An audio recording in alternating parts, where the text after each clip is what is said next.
Hello, ladies and gentlemen. Welcome back to the third episode of the Jamie Bolam podcast. My guest today is my good friend Francisco Nicholas, aka Paco, yet another friend I've made through Exeter University Calisthenics Society. Born and raised in the US, specifically in the great state of Texas, Paco is half English and half Argentinian. As such, he speaks English and Spanish, but he also speaks French, having spent his teen years in France.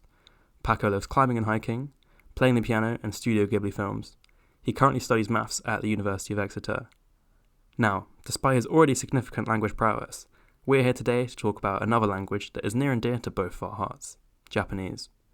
Tune in today to find out the best way to learn Japanese, both through self-study and how a teacher might be beneficial for you, why Duolingo sucks, our secret Japanese language learning weapons, our favourite and least favourite things about Japanese culture, the world of Japanese YouTube, and much, much more. If you enjoy this episode, please follow me on your favourite streaming platforms for more. So you don't miss out on anything due to algorithm madness, I have made a free email newsletter that you can sign up to at jamiebolam.substack.com. I hate spam and much prefer speaking to writing, so as of now, the only intentions I have with the newsletter is to alert you guys to when an exciting new episode has been released and who is slated to come on the podcast in the future. I might add some other bits, like what music I've been listening to lately, but I'm taking this one step at a time and I'm a busy guy, so there won't be anything too crazy on there just yet. You can also follow me on Instagram at jamie.a.bolam. Like the newsletter, I will just use this page to share updates on the podcast, but might also share some calisthenics, some Latin dancing, basically anything that looks super cool, treating it like a public PR page for myself. So I would love it if you would give me a cheeky follow on there as well. Ladies and gentlemen, on with the show. I now present to you Francisco Nicholas.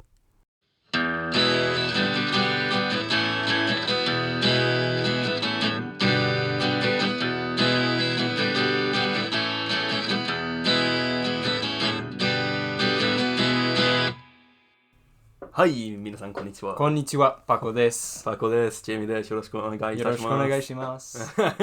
Yeah, Japanese. Okay, Paco, aka Francisco Nicholas. Would you like to introduce yourself? Who are you? I am Francisco. Yeah. I go to university with Jamie. I've been learning Japanese for about a year and a half now, and that's something that Jamie and I have been able to bond over and talk about quite a lot. Yeah, absolutely. Yeah, that's why we're here. So, yeah, we're talking about Japanese. We haven't figured out what we'll call the podcast yet, but maybe how to learn Japanese. Yeah, because that sounds nice and informative. Jamie and Paco's guide to fast Japanese learning. Fast Japanese, exactly. Yeah. Now, so you've done it for a year and a half, did you say? Yeah. Yeah, same. Since last, not this September just gone, but the one before. So yeah, about a year and a half as well. Yeah, I started February 2021, roughly. Oh, wow. So. Yay. Ah, nice. Okay. Yeah. That's really good. Bro, I'm impressed. Yeah. And Japanese often seems like one of the hardest languages to learn. I know, at least compared to English, my friend, I don't know, you don't know Maya, do you? She's half Japanese. No, I don't know her. Yeah, great girl. So she showed me some chart, which was how different languages are from each other. And English and Japanese were at opposite ends. So yeah, it is pretty tough, but we're here today to teach you, dear readers, how you can learn Japanese fast and as efficiently and effectively as possible. I became conversational. I had my first proper conversation in Japanese. So I started in September, and then in April I had already had a half an hour conversation in just Japanese with a pen pal online. And I could have done that way faster if I knew what I knew now. Yeah. So I definitely wouldn't say I'm at your level, but I've spent a lot of time reading, and that's the skill that I've been trying to work towards. Yeah. Just reading random stuff online, mangas and everything. Yeah. Usually subtitles on videos. Yep. Nice. Yeah. Nice. Okay, so I know you have quite a few languages under your belt. Just from the way you've been raised. Would you like to tell us, what's your language background? So, English is my first language. That's what I've grown up learning and speaking my whole life. That's what I always spoke at school and what I speak with my dad and my siblings. Yeah. But my mom's from Argentina, so I've also been speaking Spanish with her for quite a while. It's definitely not at the same level as my English, mostly because I only use it in such a limited way, because I only speak with my mom in Spanish. Yeah, fair. But it's still quite high. And then French I've been learning since I was 11, because I moved when I moved to France, I had to start taking French lessons, obviously at school. Yeah. So I was like 3 hours a week Mad. for almost like 4.5 years. I was there. Jeez. And, What level would you say your French is at? it's hard to say. Definitely conversational. Definitely conversational. Yeah. I can understand quite a few movies. Nice. I would say like more like colloquialisms. I struggle to hear. Yeah. Well, like Verlon slang. Yeah, Yeah. Lots of like slang stuff is harder to pick up on. Yeah. But it's still decently high, I would say, and my reading ability is quite decent. Nice. Yeah. But it was definitely like a slow process of learning French. Like I didn't take it as seriously as I've taken Japanese. Yeah. So like French, sorry, has been almost like 10 years going now. Yeah. Oh, geez. But it's not actually like 10 years of intense studying. Yeah. It's very slow. Whereas Japanese, I started, 2021. Yeah. And that I went like all out, and that one I've been self-studying the whole way. Yeah. So I would say the way I've learned Japanese is very different to the way I learned Spanish and French. Like Spanish and French was very like slow and just more just not natural isn't the right way, but it's just like slow input and building it up over time and getting used to it. Yeah.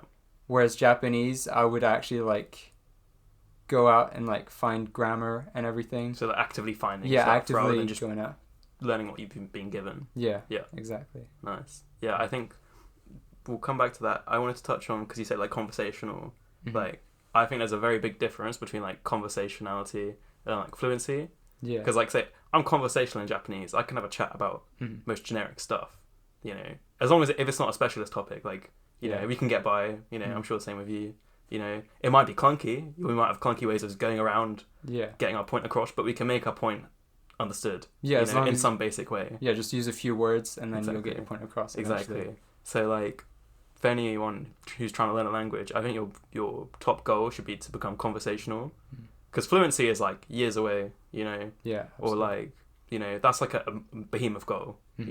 Whereas conversationality, that's really what you want. When people say, I think, they want to become fluent in a language, they want to they can get by, they can make their points, understood. And you can do that being conversational, and it makes it much more actionable. Yeah. I think when you're conversational as well, that definitely helps towards fluency. Yeah. Quite a lot, just because you'll be enjoying like interacting with other people. Yeah. And you'll be learning from them as you're talking to them. Yes. Yeah, absolutely. So. I think that's such an important point. Like when you're learning a language, to actually speak with native speakers of that language, because like, it can be so boring, like grinding away in a classroom, in like your high school like Spanish or French classes, you'd never met a French person, what's it all for? But then as soon as you can meet, let's say in our case a Japanese person, speak Japanese with them, be understood, and have your own like little secret conversation that nobody else can understand around you, like it's the coolest thing in the world, being able to make a friend with a language. I'm sure like I've already made a friend this year just from speaking Japanese. He's Japanese friend as well. Is that Kakaru? Yeah, Kakaru. Did you meet through Japanese society? Yeah, through Japanese society we met there. Yeah. Absolutely. Yeah. So, and then even if people are like, oh, like, where can I go? I don't know any Japanese people. Like, we have a Japanese society, so it's easy for us, But like, there are like apps online where you can find pen pals. Like, have you heard of a Hello Talk? I have. Yeah, I've been using that for quite a while too. Nice. Yeah. See, so like that's how would you describe it? You basically make an account saying you want to learn a language, and it will match you with people who want to learn your language. So that's free for your first language. You can swap to another language if you want, and it's still free. But you can only have one language active at a time. Yeah. But yeah, I think that's the best. I know our friend Nick uses that for French. Okay. And he's had like pen pals. He's got like a few pen pals he's had for years that he met from Hello Talk. So yeah, that way you can have some, really good opportunities. It's just a good language exchange app, and like it's mutually beneficial for both people because you both want to be reaching a target, like a goal, and you just help each other. Yeah, absolutely. I think one thing I'd say is important. I mean, when you're learning a language, like speak with native speakers. Like, don't speak with your mate who's also learning Japanese, because you're both going to be making mistakes and not realizing it, and like, you won't be able to call each other out you know, or pick up your mistakes. So you have to speak with a native speaker, then you'll learn how to actually speak. You know, you can mimic them and, you know, pick up all the things they do and say, and like they'll be speaking at natural speed and using words that people actually use. You know, like people apparently don't really actually use totemo that much. Oh yeah. Apparently it's seen as quite robotic. You know, that means like very in Japanese. And then the other thing, if you're starting out with a language, like, and you're on Hello Talk, or you're trying to find like a language exchange partner, make sure they're someone who's much better at English than you are at their language. Because if you're both crap at your languages, you are not gonna have a very productive language exchange. That's do you know true, what I mean? yeah. So if you're just starting out, make sure you find someone who's pretty good at English, because then you can ask them, oh, what's this in, you know, this language, and they'll know, rather than if you're both noobs. Yeah. You know, you wouldn't even know how to ask what is bar, and they won't know the word, even if you know, ask them it in Japanese. They might give you a wrong answer as well. Exactly. So, but yeah, language exchange. One of my secret Definitely weapons. recommend. Yeah, that's one of my secret weapons, actually. I was going to go on, like, that. Yeah, that's one of them. So, like, from, like, January... So, when I first started learning Japanese, like, the first few months were pretty rough, because I didn't know how to go about it. Like, I didn't know how to do the vocab cards, or, like, vocab lists. I didn't know how to remember, you know... Because being taught it's one thing, like, remembering's another, right? Yeah. So, I didn't know how to go about optimally remembering my Japanese. But then once I started doing like flashcards, we'll go on to Anki later on, and like flashcards, because that's my other secret weapon. But also because I made friends with Maya, we'd like call like once a week, you know, just for like an hour or something, you know, and that really helped. Like, you know, we're chatting in English and Japanese, but you know, as much Japanese as I can, and like over time, like, you know, just speaking to someone an hour a week, like, really helped. And like then I got into Japanese class the next academic year, and like my speaking's like way better than my classmates. Like, you know, it's not even comparable. And that's not me trying to like say how cool I am. Like, that's just the benefits of speaking with a native speaker. Exactly, yeah, for sure. Once a week, like, you know. So yeah. I think the other thing with speaking as well is like confidence. Yeah. Like, obviously speaking with someone else helps a lot. So you really just gotta like put yourself out there. Yeah. And not be afraid to make mistakes when you're talking. Yeah. Because I also spoke to your professor, the Japanese. Oh yeah, Yumiko Sensei. Yeah, Yumiko Sensei. Yeah. And she said I was really good at speaking, but I didn't really feel like it. But I was just I was just like saying as much as I could. Yeah. Even though I was probably making a lot of mistakes, she was still quite impressed that I was willing to just say anything I could. Absolutely. I think that's holds a lot of people back. Yeah. Like, especially I noticed maybe, I don't know, what languages did you do in like high school? High school I just did French. Oh yeah, because you were in France at that point. So like, I think a lot of people, so I noticed in like GCSE French in secondary school, like they were too embarrassed to put on a proper French accent, you know, and like to properly try. So they never got anywhere good, and their French never improved, because they're too scared of what other people will think, or that they'll look dumb if they're putting on a French accent. Same in Japanese. You know, I'm in like intermediate 1 Japanese this year, like officially. I've also gone to the class above's classes just for fun, so I can like complete Japanese at uni before I graduate. But like, there are people in intermediate 1 who like are still speaking Japanese with a crap British accent. And I'm like, Japanese pronunciation is easy peasy, you know. It's just a, I, U, E, O, you know, and variations of, like, it's really not that difficult. No, it's not too bad. You know, but they still don't do it, and they're too, like... Yeah. Commit to the voice. Yeah. And that, I think that holds people back from speaking with native speakers, because I tell people all the time in class, like, yo, come to Japanese society, you know, meet some people who, like, you know, are actually native speakers of Japanese, like, you know, everyone's so lovely, you know, it will really help your Japanese. And barely anyone took me up on the offer, which was shocking, you know, because you're all spending your money learning Japanese at uni. But I think a lot of people, I know from international students as well, who have come here, a lot of them, say, from China, like, and Japanese people I've met who are here on exchange, like, they struggle to make friends with English people because they're scared of looking dumb with their English. You're right. You know, because especially, say, the way they teach in Japan and same in China, like, is mainly writing and reading. So, you know, obviously they needed to have good, you know, English to get in here and, you know, write their letters and whatnot. So they can do it, but they've barely spoken any, like, speaking. Yeah, they've never done any speaking or listening, really. Especially speaking. Yeah. So they're all really, like, shy and they're scared of looking like a noob. So I think it's important to embrace looking like a noob, like you're gonna suck. Absolutely. Okay? I would say that's one of like my biggest regrets when I was learning French is when I started French. It's like, I guess I wasn't as motivated to learn French either because it was just kind of something I was forced to do. Yeah. But yeah, I never really tried to speak. I was always just too embarrassed to like talk, even to the teacher. Oh, really? Yeah. So like when there was like speaking practice, I would like try and go last and stuff. Ah, okay. But like now my speaking skills have definitely like taken a hit because of that. Yeah. Like I still notice that now. Whereas like my reading, writing, and listening are like way above my speaking. I see. Which is quite unfortunate.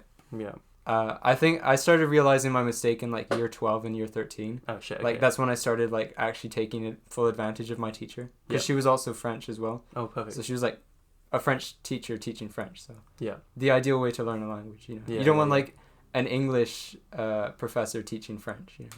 Yeah, no, I think that's fair. With the as long as like sometimes you ask, say a Japanese native speaker, you'll be like, why does this mean this? Well, they can tell you what something means, but they can't tell you why. Oh yeah. So as long as they're as long as they've understood why something means something, then they're great. The thing with someone who's had to go through learning a language is that they have to know all the grammar and stuff, right? So, but if you can get a native speaker who has learned all of that, if they've done their proper teacher training, then I think they'd be the best. Yeah, exactly. Like Yumiko, for example. Yeah, my French teacher was also properly trained and everything. Yeah. So. Yeah. On the topic of teachers, because you've done self-study. Yeah. What do you think? I mean, can you self-study Japanese? Actually, yeah, let's just start with that. And then what's the importance of a teacher? I definitely think you can self-study for sure. Yeah. It's definitely just important to be motivated when you're self-studying and finding the right resources. I mean, there's so much stuff on YouTube, like people who have self-studied and like explain how they did it and everything. So definitely use that. Yeah. But teachers are definitely also very helpful just for giving you like a path and showing you what to follow and where to go. Because like sometimes you do feel lost when you're self-studying. Yeah. Like sometimes you think, where do I go from here? Yeah. Like you have content that might just be too easy, or then you try and find harder content, but then it's just way beyond your level. Yeah, that's true. Then you're just like stuck, not knowing where to go. So teachers are definitely good for that. Yeah, I think I'd say like with teachers, because last year I took beginner's Japanese and I also took beginner Spanish for a term, and like so both beginners at both. Yeah. Like the Japanese, like Yumiko is such a good teacher. To the extent of which I was like, I will take Japanese this year as well, specifically because I know I will not get a teacher as good as Yumiko. Like again, like I highly doubt it. But then the Spanish teacher was just shit because like basically we'd have like 3 hours of online just self-study going through PowerPoints, and then we'd have 1 hour of talk online classes a week because of COVID and stuff, and we'd just be going through the PowerPoints again, and it was shit. Whereas with Yumiko sensei, we bet you could do stuff outside of class, but like you were actually being taught 2 hours a week on call. But I don't know, what do you think makes a good teacher for languages? Have you had any teaching? I mean, say you have your French. Yeah. It translates. It's all the same. I got really lucky with my French teacher. I would say she obviously knew everything very well. She knew grammar and understood how the language actually works, so she could explain it. Yeah. But she also just kept her lessons interesting. Like it wasn't just pure grammar and like memorizing vocab. Like we would have a bit of grammar throughout the week, but then we'd mostly focus on actually using the French, whether it just be like reading articles or just speaking out loud. But yeah.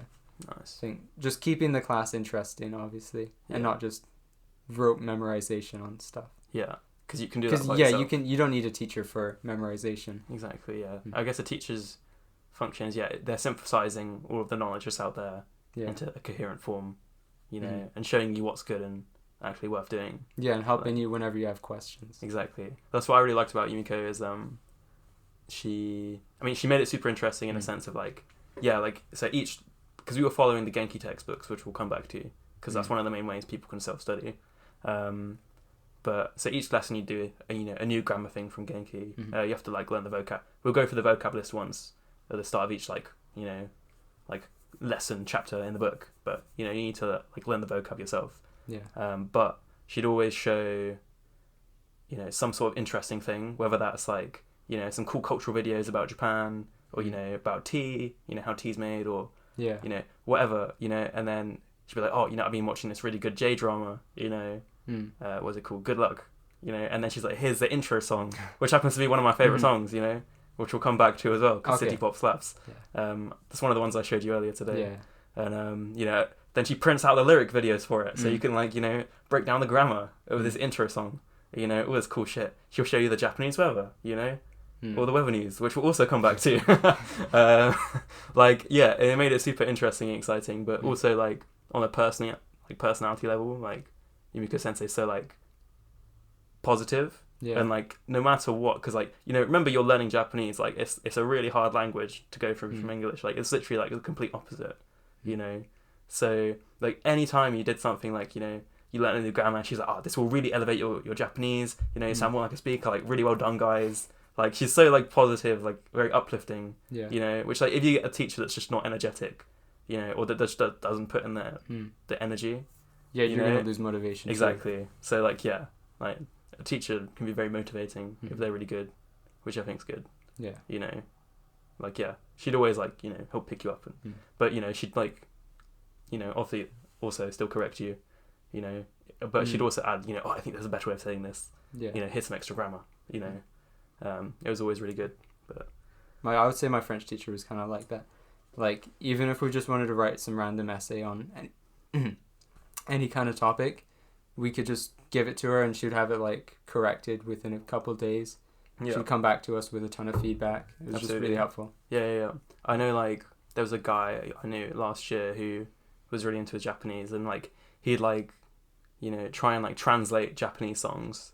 Yeah. You know, like, self-translate them, and then, like, you know, show it to Yumiko Sensei and see how he did, and, you know, just stuff like that. Like, they'll put in the extra effort. It's really nice.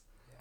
So, yeah. That's good. Good teacher. But, like, self-studying Japanese, so, like, I would say, like, even though I've had a teacher, my success has been through self-study, you know, and you've been all self-study. So what would you say, what's the most important things? If someone's going to self-study Japanese, like, what do they need to know? Like, where should they start? Like, what's the most important things? Building a routine, for sure, is the most important thing. Yep.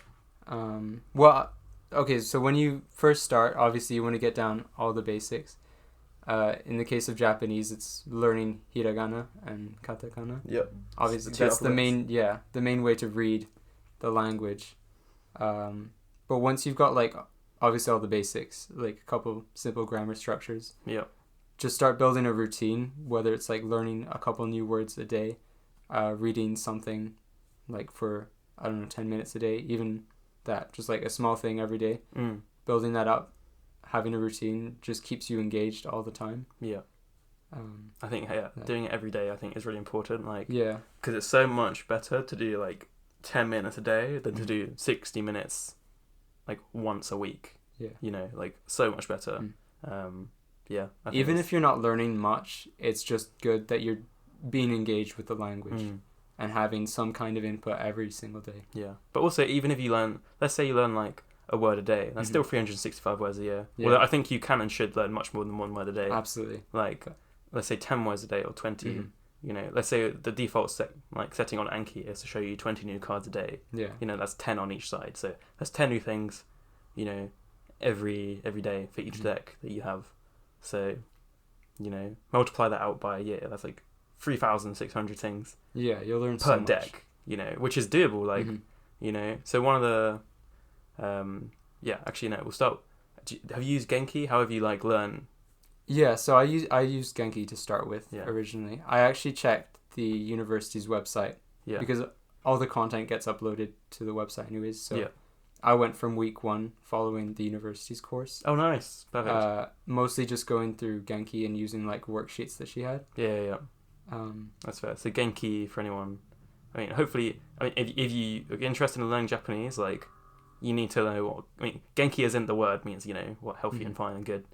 It's like, how are you? Yeah. But Genki, the textbook, is, like, I think the best place. I've seen the other really popular textbook is called Mina no Nihongo, like, everyone's Japanese. Right. But what looks horrifying about that is that every single thing is in Japanese in it. Right. So how are you supposed to have grammar explained to you? Like, I think it's really bad. Yeah, that's... I think Japanese has already got a really steep learning curve. I think it's really tough to start out with, and then once you kind of get how Japanese works, it becomes way easier. Like, once you've unlocked a few certain grammar points and stuff. Yeah. But before that, like, I think, doing all Japanese from the start would be a nightmare. Yeah. Because you just be looking it all up yourself still. Like, what does every single word and every single kanji mean? Like, horrifying. And searching stuff up takes ages as well. Exactly. So getting thrown into the deep end is a really bad idea. Yeah. Whereas, like, I really like Genki because it's so gradual. Like, at the start, it'll have, like, hiragana, and then also, like, Roman. Yeah.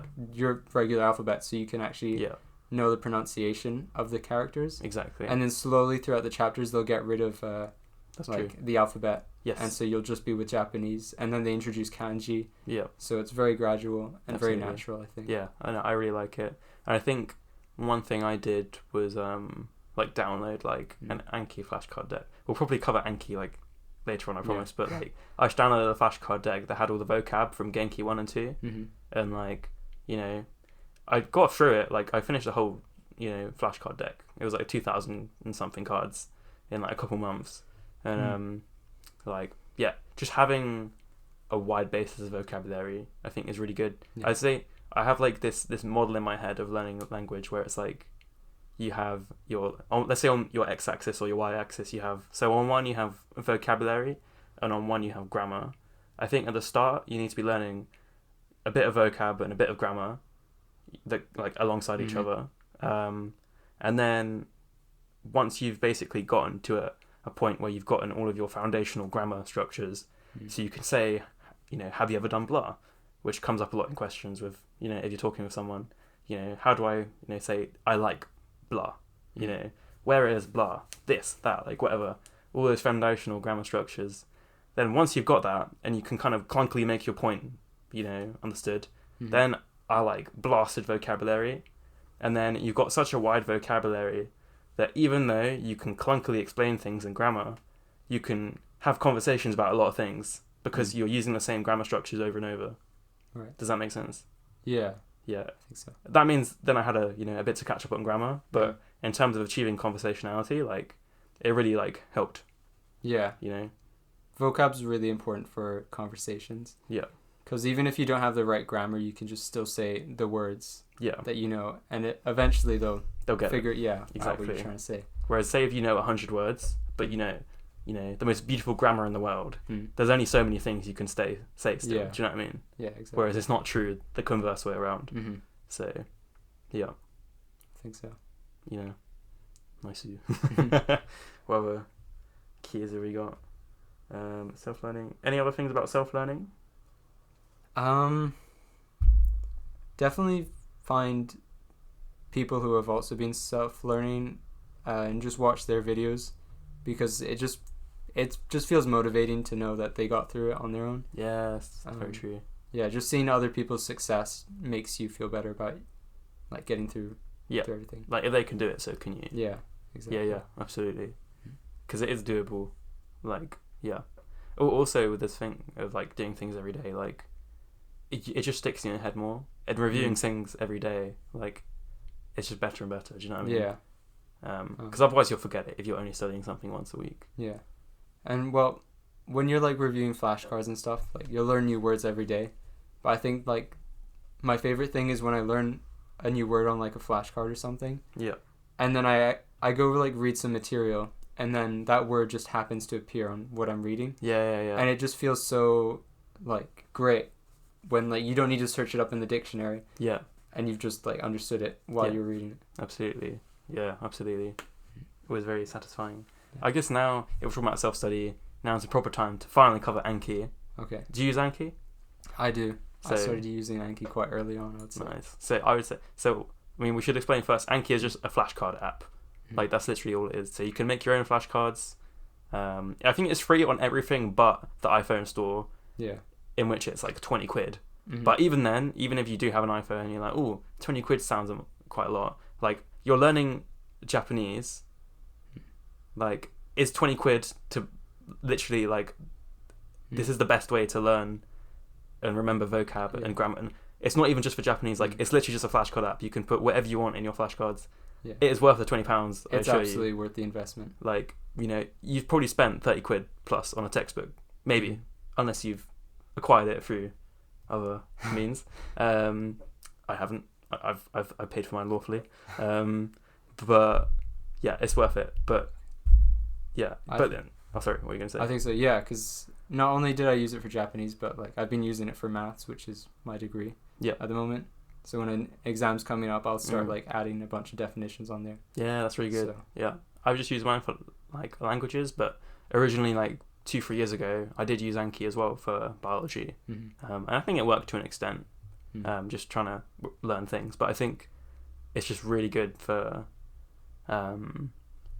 languages in particular. Yeah. The other cool thing about Anki is that online on their website they have loads of basically other people can make their own flashcard decks and upload them, and then you can download those as well. So not only can you make your own like language flashcard decks, which I recommend, you can also have your own like other people's. So that's how I downloaded the Genki vocab one, and I downloaded another which was like 129 useful verbs, you know, and then I downloaded one for kanji radicals. We'll come on to kanji later.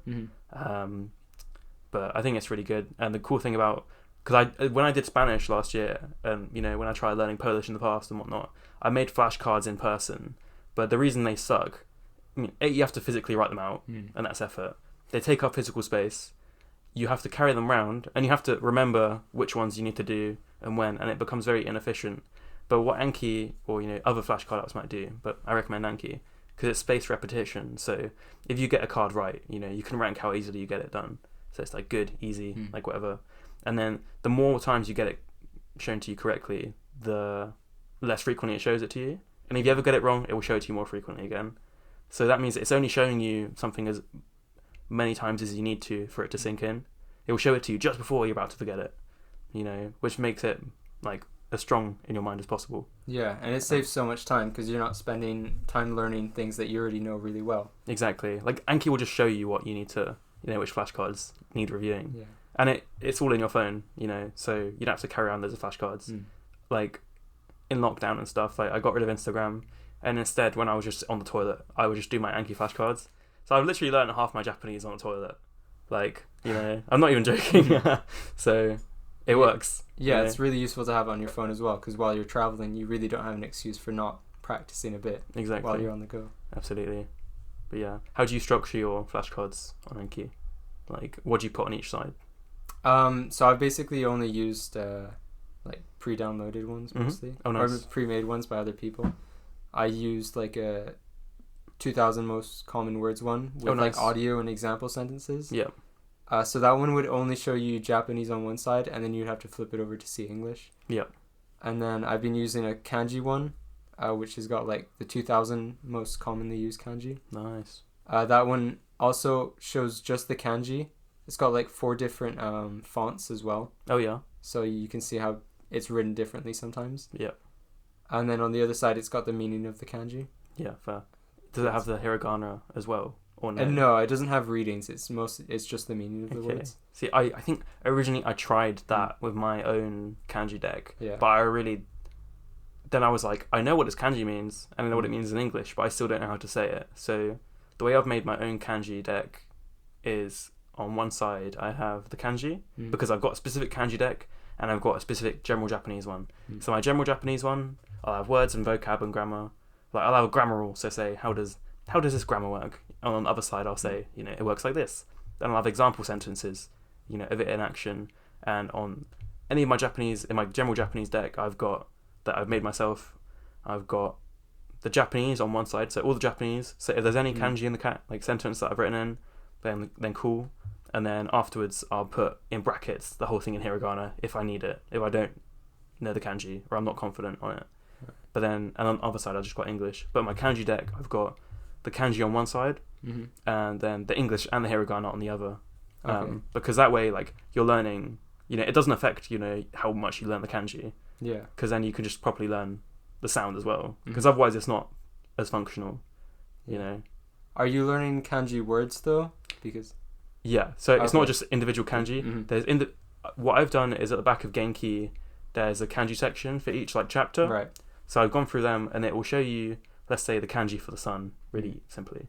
So it will show you that, and then it will also have example words where the sun kanji is used. So, you know, multiple days, or I don't know, Sunday, or whatever it is.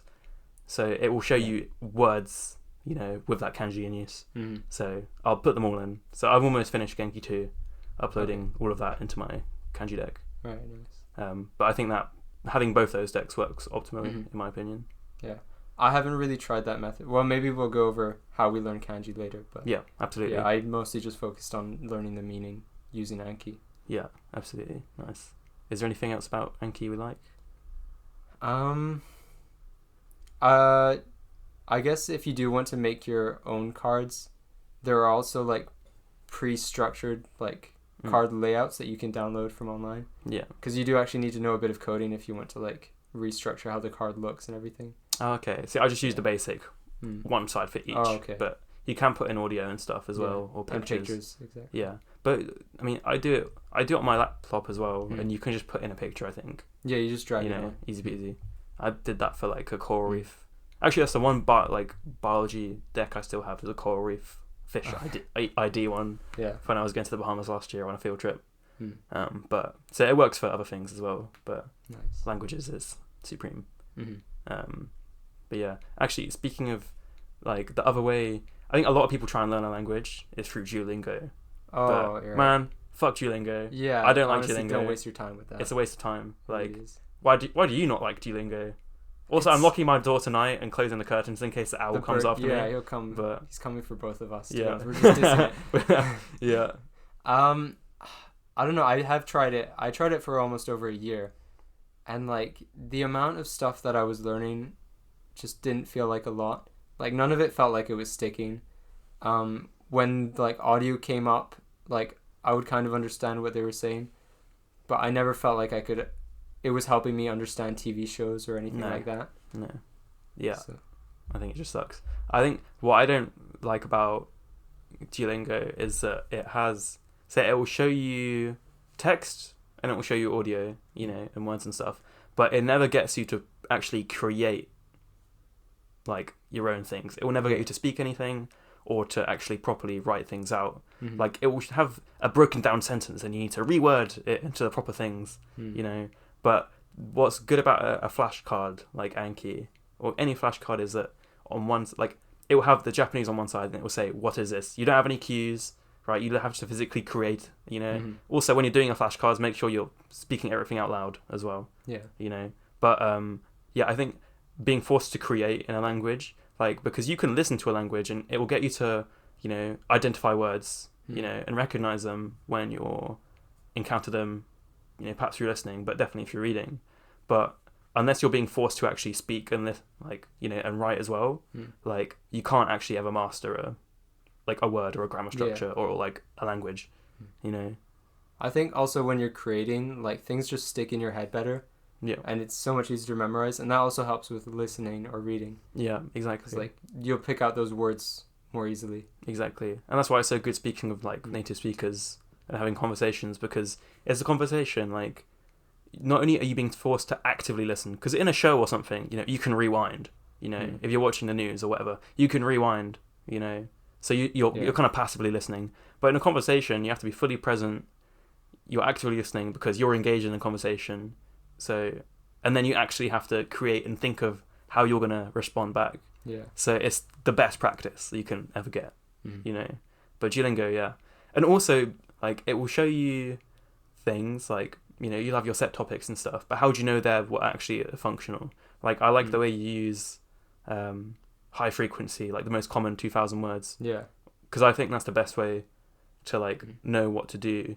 Because, you know, there are thousands of words in any language, but a teeny weeny percentage of them are used the vast majority of the time. Yeah. So if you learn those, not only are you saving yourself, you know, countless hours learning things that you won't actually be using in everyday convo, you'll be learning the things that are used them like every day. So it'll be the most efficient way and the most effective of like learning. Yeah, that's the problem with Duolingo. Like it forces you to do certain topics. Like there's like an area where it's like at the office or something. You have to learn like business vocab. And, like, Yeah. I'm not going to need this right now. Exactly. I'd rather just go on to something else and something that's more interesting. Absolutely. Yeah. So yeah, I think it's just dumb. Yeah, I really just don't rate Duolingo for any language, like, No. you know, let alone Japanese. Yeah, I just don't like the way it does it. Yeah, and I did use it for Japanese as well. And the way it starts out, like trying to teach you hiragana, is just so all over the place. Like it'll just show you random characters. Yeah, you like, should do it by line. Yeah, exactly. You know. So But yeah, like they'll show you maybe a, and then they'll show you like ki, and then what the like hell? nu. Like no. none of those are like Yeah. in the same lines. Like Exactly. why are they together? Absolutely. I think, yeah, because that's learning your hiragana in lines is like, you need to know that they're in lines, like, of, you know, sasisu or sashisu, seso, Yeah. whatever, like, in order to understand verb conjugation and stuff like that, because you change which, you know, sound on the line they are to conjugate verbs and whatnot. So the way I learned hiragana, which I really liked in katakana, was Japanese Pod 101's videos on YouTube. They have like an hour-long one for hiragana and an hour-long one for katakana, just like going through stroke order, you know, a little like mnemonic or whatever to help you remember it. But that really helped. And, you know, just writing through it. But I'd maybe spend like your first week learning Japanese on hiragana, week 2 on katakana. But yeah. Yeah, I would say, definitely go into hiragana as fast as possible. Oh, that should be your first. Yeah. That should be your very first thing you do before anything else. Well, I think learn maybe some like basic phrases, like how to say like konnichiwa, yoroshiku onegaishimasu. I don't know, some basic things. But yeah, you should be learning hiragana like as soon as you start, alongside with some basic phrases. I don't know. I think, I mean, I think you should learn at least a couple words as well. Yeah, because you should be you should be learning them in hiragana as soon as possible as well, right? Yeah. Well, yeah, you should have it hiragana there with you Romaji, as well as romaji. But yeah, I think get rid of romaji as soon as possible. Yeah, definitely get rid of it as quickly. Yeah. Romaji is just like that's Roman characters, but the Japanese way of saying it for anyone who doesn't know what romaji is. Yeah. But yeah. Yeah. I was just gonna say, the sooner you get into like hiragana, the better. Yeah, you can do more interesting things with that. Oh yeah, absolutely. Like romaji is so limited. Yeah, it really is. And also that's just not how people write. So yeah, how would you? Is it an appropriate time to cover kanji? Yeah, I guess since we're talking about characters. Yeah. So like, how do you go about learning kanji? Should people be scared?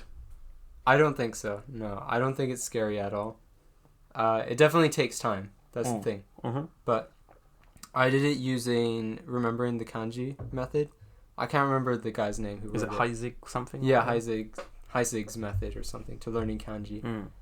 And basically involves just like starting with simple like kanji, a few strokes, and then like he'll just teach you the meaning. Like you won't actually learn how to read it. Yeah. But once you learn all these like basic shapes and everything, he'll start showing you more complicated ones. But the complicated ones aren't too much harder because they're just the same shapes, but like written multiple times with like combined with other shapes. Yeah.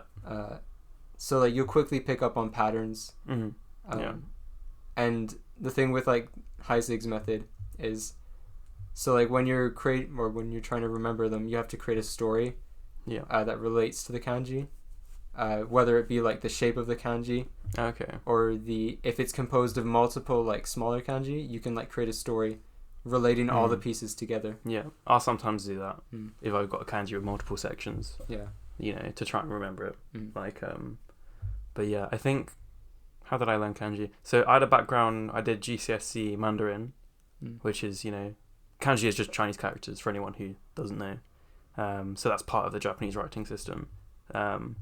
But the way I learned it was very inefficient. So, because we were not ever taught how to properly learn, you know. I mean, I guess, you know, how, you know, people learn it different ways. But I would literally go back home every night and write down all the Chinese characters I knew, you know, dozens of times on paper. Like I had a whole book, which is just repeating them over and over. I'd do it for like an hour a day, which is so inefficient. Like it doesn't need to take that long. Yeah. You know, and it got to the point where I tried taking Mandarin A-level, because I got like an A star, but the Mandarin GCSE is way too easy, so everyone gets A's and A stars. But that's a different topic. for another day. But I spent so long trying to learn the characters that I could never actually do the homework in time. So I had to drop out. Like, otherwise I would have failed. Right. Plus, I would have only had one science then, so I couldn't have gone to uni to do biology. So I needed to drop out anyways. Poor planning on my part. But the way I've done it with Japanese, first off, I would say you need to... Learning your radicals will help so much. And what a radical is, for anyone who doesn't know, is basically a Chinese character is composed of smaller, different characters. So you'll have a big character. I mean, some of them can be huge, but if you try and remember that stroke by stroke with nothing else, it's going to be horrifying.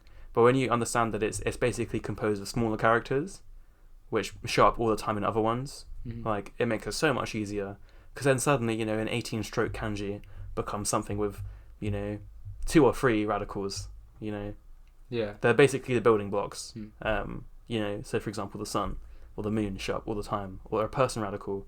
And a radical might be slightly different to how the character by itself looks, of that same radical. But learning them, like taking your time to learn the radicals, like helps so much. Like, I can't understate it. I think... Oh yeah. What else helps with like memorization is understanding like stroke order and like which way you need to draw first. Like stroke order. Yeah, absolutely. It's normally from like top right to bottom, like top left to bottom right. Normally, right? Top left. Yeah. Generally. Top to bottom and then left to right. Yeah. Once you've got that down, like sometimes it looks like you'll have like 15 strokes to draw, and like how am I meant to remember how to do all of these? Yeah. But they do have like a logical order that you need to write them in. Yeah. And that really does help. Exactly. To memorize it. Yeah. And then like some of the kanji make sense, like, because what a kanji shows is not there's no sound that you can read off of a kanji, in the sense of like, because there are multiple languages that use the Chinese writing system, mainly within China, but there's no sound, but it's a meaning associated with it. So no matter where you go, no matter which country you go to, as long as like you have that same character, which most of them are conserved, simplified or traditional script, but you'll be able to get the meaning. So you have this phenomenon, I can't remember the name of it, where basically within a Chinese writing system, like languages that use it can be mutually intelligible when written, even though they'll sound completely different, like spoken. So Japanese, because they've got their other alphabet mixed in, that's not, as clear cut. But say, like, if you learn all your kanji, which is mainly in kind of traditional script, they've got their own simplifications in Japanese, but then you'll be able to read some Cantonese and be like, oh, I know what these characters mean. You'll be able to go to a restaurant and be like, oh, I know what these food means. Yeah.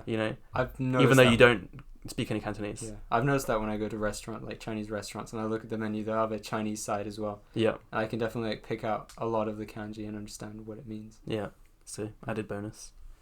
But I think Japanese is nice because it's not all kanji. Yeah. Which is kind of what makes... Because it is slower to learn kanji than to learn a word in just hiragana in English, Like, at least I've experienced. So it is definitely quicker to learn Japanese than it is to learn Mandarin or Cantonese, I think. Yeah, you don't need anywhere near as, like, the number of kanji. Exactly. Yeah. Because you technically... I don't know, whenabouts in your Japanese learning journey would you start learning kanji? That's kind of different. I can't remember exactly. I think I started about 4 months. Yeah. After I started doing it. Obviously, like, I would read stuff with kanji, so I'd pick up on really common things. But I didn't really start focusing on actually memorization until about 4 months in. Yeah. I'd say, I wouldn't start it straight away for anyone who's getting started. I would, like, establish your base with your other things first, because there are more important things to do to start with. But then don't leave it too long either, like... I'd say like 4 months is probably a good benchmark. And I think, especially if you have a guide like Genki, each lesson, at the back of the book, there's, chapter 1. I mean, chapter 1 and 2 actually are hiragana and katakana, I think, but from chapter 3 it starts, having a kanji list, and just going through those will be super beneficial.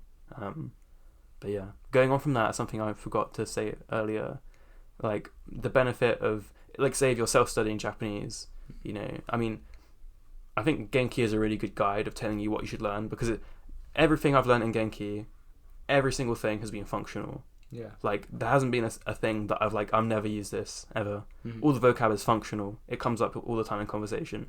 All the grammar is functional. I use it all the time. It's really useful. So that's really good. But for anyone for any language, trying to like figure out what they should learn, I think, because most countries will have, for their languages, or, they'll have a ranking, they'll have like an accreditation system to say, I'm really good at this language. So for Japanese, that's the Noken test, JLPT. Oh yeah, JLPT. Japanese language proficiency test. And that goes from N5, which is like beginner, noob, to N1, which is like, you were born under the shadow of Mount Fuji, a full moon, you've worn nothing but traditional Japanese clothes, you've eaten nothing but sushi your entire life. You understand the Japanese language than most Japanese. Better than most Japanese people, exactly. So like, I think that's literally set by the Japanese government to say, these are the different benchmarks by which, we rank Japanese. And like, Genki does a pretty good job. Like, Genki 1 is basically N5, and Genki 2 is basically N4, minus, some other stuff. So I think that's a good place to start. There are like resources online for free for those tests, and like same for in European languages. You'll have like, what is it, A1 through to C1? I think. I can't remember which way around it is. Them, so I'm not sure, but I think they've got like a 5, level ranking system. If you're doing Mandarin, then the PRC has a HSK, which is the same. There's a Taiwanese version as well for anyone based and choosing Taiwan. I can't remember what that one's called, but TOEFL, I think that one's called. TOCFL or something like that. But they've got their equivalent. For any language you'll find that. So I think that's a good place to start. But I think Genki's especially good because when you look on those N5 things and whatnot, there's a lot of there's way more like extra teeny weeny grammars that you might not use as much. Yeah. So which is still important because it will come up in the exams and whatnot, and it's if it's M5 it's foundational, but Genki really shows you what the most useful things are. Yeah, they really do just condense everything down. Yeah. Very well. So yeah, extra good. But yeah, mad. How long do you spend learning Japanese each week or each day? So when I started, I was in classes still at uni, so I was trying to like mix it in with studying maths at the same time. So I was doing about like an hour a day. Nice. And then after my exams ended, I really started to ramp it up because I already like built a pretty good routine for myself. Yeah. Just by doing that hour every day. So over the summer, I was reaching like 4 to 6 hours almost every day. Damn, that's impressive. Yeah. I'm not sure how effective it was, but I was getting quite a lot done. Spending a lot of time listening and reading. Yeah. And just interacting with the language. But then once uni started again, it was back down to like an hour a day. That's fair. Yeah. I just do mainly like, I'd go to my classes, but my main learning was just my Anki decks, which like, in total, like if I'm on top of things, because the main thing with Anki, because it will stack up, like if you miss days, like, the things you have to review will stack up. Like, I've got a cap on mine of like 200 things I can review in a day for each deck, but I've got multiple decks. Right. So when I just came back from the Pyrenees, I had like the fattest backlog of like Japanese and like Portuguese. I haven't touched my Mandarin backlog because like that scares me. Because I'm learning like Taiwanese like traditional script Mandarin. Right. Or at least a bit. But yeah, mainly like maybe like an hour a day max. But that's with multiple decks. If you've got one deck going at a time or two, whatever, like, yeah, it shouldn't take you too long. I'd say like max do 20 cards a day, like new. Or I've set mine down to 10 just for the kanji. Right. But like, yeah, slow and steady. Definitely, yeah. Just even if it's not like a ton, just bit of slow and steady. Having that extra bit every day, it eventually does build up to a lot. Absolutely. Oh, one other thing I was meaning to say, like, so you have your most frequently used vocab, which is obviously really important for just general functionality. Yeah.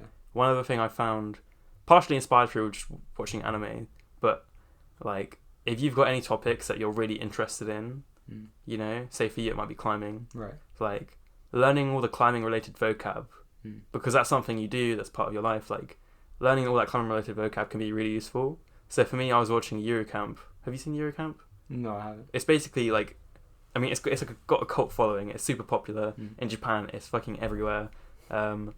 It's basically about these like, school kids who make this camping club, So it's like cute anime girls go camping, but it's like really informative. Right. It's really well done. It's super wholesome. Like it's in like I can't remember the Japanese term. The healing animes. What's that word? Oh, Yashi. Oyashi. Iyashi. Iyashi. Yeah. Iyashi. So basically, if you've had a rough day and you just need to chill out and just have a hot chocolate and watch an anime and feel better, like Yuri Camps are one. Like, it's so wholesome, but it's so informative about camping. So I picked up loads of good vocab from that I shouldn't have known when I just been doing Japanese for a few months. I'd be there learning words like pine cone, or secret society when I've been doing Japanese for like a couple months, But I think, it's something you're interested in, so it will help you like motivate yourself with learning the language. But it's also just really useful and it's very entertaining. So anything you're autistic about, like learn the Japanese for that, or learn the French or whatever language. Yeah. Honestly, if you just like search up what you're interested in Japanese, just in Google or on YouTube, you'll find resources. Absolutely. And just keep scrolling through like a bunch of pages until you find something with interesting content. Yeah, absolutely. What are there any other language learning resources you use? So there's Genki, we've got Anki. What other ways do you learn a language? Like what resources do you use that you recommend? For starting as well, there was this thing by the Japan Foundation called Aaron's Challenge. Ooh, Aaron Yeager.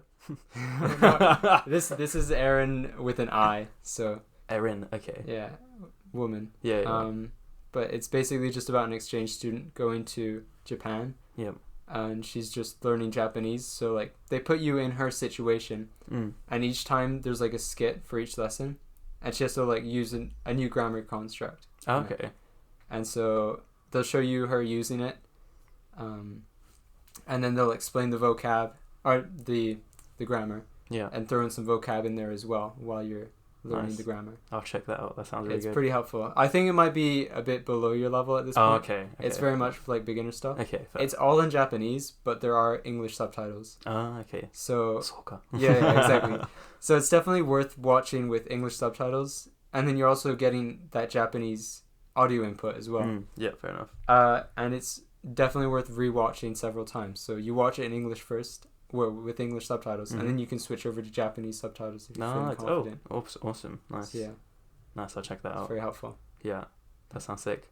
One other thing, like a resource I really like is there's this website called Learn Japanese Adventure, and it has like pretty much like loads of the same essential vocab and like grammar, like especially like the grammar explanations, which I haven't really used because I've been using Genki. But what I really liked about it, it's free, but their vocab lists are really good. Like they've got loads of really good useful vocab lists on like a bunch of useful stuff. Yeah. So I found that was good just for vocab when I'm like adding more to my flashcards. I've got another book up here. What is it? Maya gave it to me.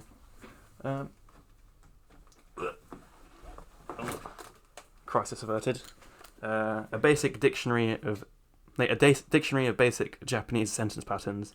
It's like fairly old. It was when Maya's dad was learning Japanese. But it's like from N5 to N3, basically all the grammar you need. And it's got like example sentences, really good vocab. It's got examples where it's using honorific language, where it's being informal, where it's just being regularly polite, between kids, between adults, between women, between men. And it has lots of useful vocab as well. So I found that really useful just for like brushing up or filling in the holes in my in my like vocab, basically, in my grammar especially. And it's also got like a conjugation list of useful verbs and whatnot at the back. So yeah, and of adjectives and shit as well. I think the good thing about that book is it's showing you like lots of different scenarios. Yeah. So like something that you might end up getting stuck doing is like only learning like casual Japanese. Yeah. If you're watching things that you're always interested in, it's definitely worth going out and doing things that maybe is not quite your area of interest, but it will show you how the language is used in other contexts. Yeah, absolutely. I think also, speaking of casual Japanese, because they're, conjugationally, like, they sound very different, and they are very different, but, like, I definitely, for anyone who's learning Japanese, start with your desu mas, like, just general polite form, because you could use that to literally anyone. You can use that to your friends. You could use that to an old lady on the street. You're not going to offend anyone. You're very polite, and it's just like the one you should learn first. Yeah, definitely. And then after that, and after you've learned some text form, then you should go into like learning casual Japanese, which is the dictionary form of, at least for the positive, present/future tense. It's just a dictionary form, but definitely don't start with casual Japanese because you don't want to get into that habit. You want to get into the habit of using, or a bit like having like polite Japanese as your baseline and the one you go to instinctively. Because like say when I'm chatting with my friends, on call, like I'm mostly speaking, I'm speaking casual Japanese because we're mates. But before that, I was taught to speak in polite Japanese. Yeah. So I think it's important that I did that. Yeah, because even if you are speaking in a casual setting and you slip up and use like polite talk, it's not that big of a deal. Exactly. But if you do it the other way around, you're and you're talking to like a old lady on the street or something, you're like, yeah, this exactly. heathen, like, yeah. It's better to be more polite than exactly. It's the same thing as in you can't really be overdressed, or I mean, I guess you can, but like you can be overly polite, but yeah, it's way better to be overly polite than overly rude and casual. Exactly. Have you touched any kei-go yet? Honorific language? No, I've not really looked at any of that. Okay. Yeah. I think that's another thing people are scared about. When I heard bad things about kei-go, I was like, oh, I don't want to learn kei-go, like it sounds really scared. Kei-go comes from sonke-go, go meaning language, sonke meaning like respect. Right. So it's like respectful language, but it's interesting in the sense you've got two types. So you have sonke-go, which is like respectful language, which is where you have special conjugations. There are some which are extra special that you just have to know for like a few certain verbs. And then the rest you follow a very like logical pattern of conjugation, which is pretty like simple actually. And basically sonke-go is when you're bigging someone up who's higher above you in the hierarchy. So let's say your boss, or the king, or whatever, most commonly it will be your boss, or your teacher, if you're being like proper, you'd use kei-go, and it'd be like, oh, it's not actually, what has the mighty, boss done today, but it's just a more polite way of expressing, of just being polite towards your superiors. And then you've got another version. So let's say you'd be like, oh, does my mighty boss, what was my mighty boss eating for lunch today? Yeah. You're not actually saying mighty boss, but it's just like, you're just showing them respect, It's hard to explain. Yeah, you're kind of putting them on a pedestal. Yeah, I guess so. But I'll give you an example that it kind of made me realize what it's like, and then alternatively you have kenjogo, which is your other polite, honorific language where you're humbling yourself, right? And you're saying like the example my mate Henry gave was really funny. It was like the meek and pitiful Henry is eating a sandwich, and you're not actually, you're not kicking yourself down or anything, but you're just being humble. It's hard to explain, but the way like say Yumiko Sensei was saying when we did this lesson was like just like if someone uses kei-go to me, it just makes me feel like oh it's so nice. And I never got it, because I'd ask her things in, I'd be like, oh, what have you been up to this weekend? And I'd ask it in like, kei-go, and she'd be like, oh, like gas, and I never got it. But then for one of my courseworks this year, so for science communication for coursework, we had to like write like a new scientist style article. So I did one on spider silks because I thought they were quite cool, because I'd listened to like a couple weeks beforehand these Japanese researchers presentation where they're basically recreating spider silk, and it was really cool. Like definitely like look up, the company is called Spiber, Spiber, and like they've collabed with like North Face. They've made a spider silk like parka. Right. It's all really cool. But so I was asking them some questions. I got on a call with one of the researchers, and when I was like writing my emails to them, I wrote it all in like sonke-go, because they have some like respected professors, and I'm just a humble student and whatnot. And then when I got a response back from them, they used kei-go with me, like the same respectful kei-go to me, and I was like, I was like, oh, okay then, like that's really nice. Like it just made me feel like special, because Japanese is nice in the sense you can literally show how respectful you're being, and how polite. Like you literally, it's in the verb conjugations, like how polite you're being. So you can really show how respectful you are to someone. I definitely think that's like one of the harder things to like come to grips with or like understand, because you can recognize that that's someone being respectful and everything, but it doesn't mean you're gonna feel it, right? And this is something I've like recognized with like swear words in French. Oh yeah. Like I know that they're bad words. Putain. Yeah. Putain, bite, merde, whatever. Yeah. Putain de merde. Yeah. Yeah. But like when I hear it, it doesn't really have any kind of impact. But when I hear swear words in English, You're like, because you know the context, I guess. yeah, like Or you know how bad they are on a scale of 1 to 10, it right? feels more impactful. Yeah. That's a fair point. So it's something that I guess you just have to get used to over time. Yeah. You do have to recognize the importance, even if like it doesn't feel Yeah. like it means anything. That's a really good point. That's very interesting. Yeah. I mean, Japanese doesn't really have any swear words. No, That's really interesting. People are shocked to hear, but there's just no such thing as a swear word, and there are rude things to say. Yeah. You know, but there's no swear words. No, it's not the same level as like English or French. No. Like what? Kuso means like crappy. Yeah. It's often translated as like shitty, but I don't know. I think I've heard videos of like, you know, Japanese people saying that, oh, you know, a kid could say it, you know, oh, it's a crappy video game, yeah, like whatever. But if you heard a kid saying that, saying like a shitty video game, yeah, in English, you'd be like, oh, yeah. Why is that kid using that kind of language? Yeah. So I don't know. I mean, also I'm not Japanese. I still don't fully understand the context, but like there's no swear words in Japanese really, which is interesting. So yeah, but you can still be rude to someone, you know. You could still tell them to drop dead, like you know, like but there's no swear words. Like there's another word like yaro. Yaro. Yeah. That one often gets like translated as like bastard or something. Oh yeah, like buta yaro is like who you bastard pig. Yeah, exactly. But there's a YouTube channel called Bordering Yaro, like.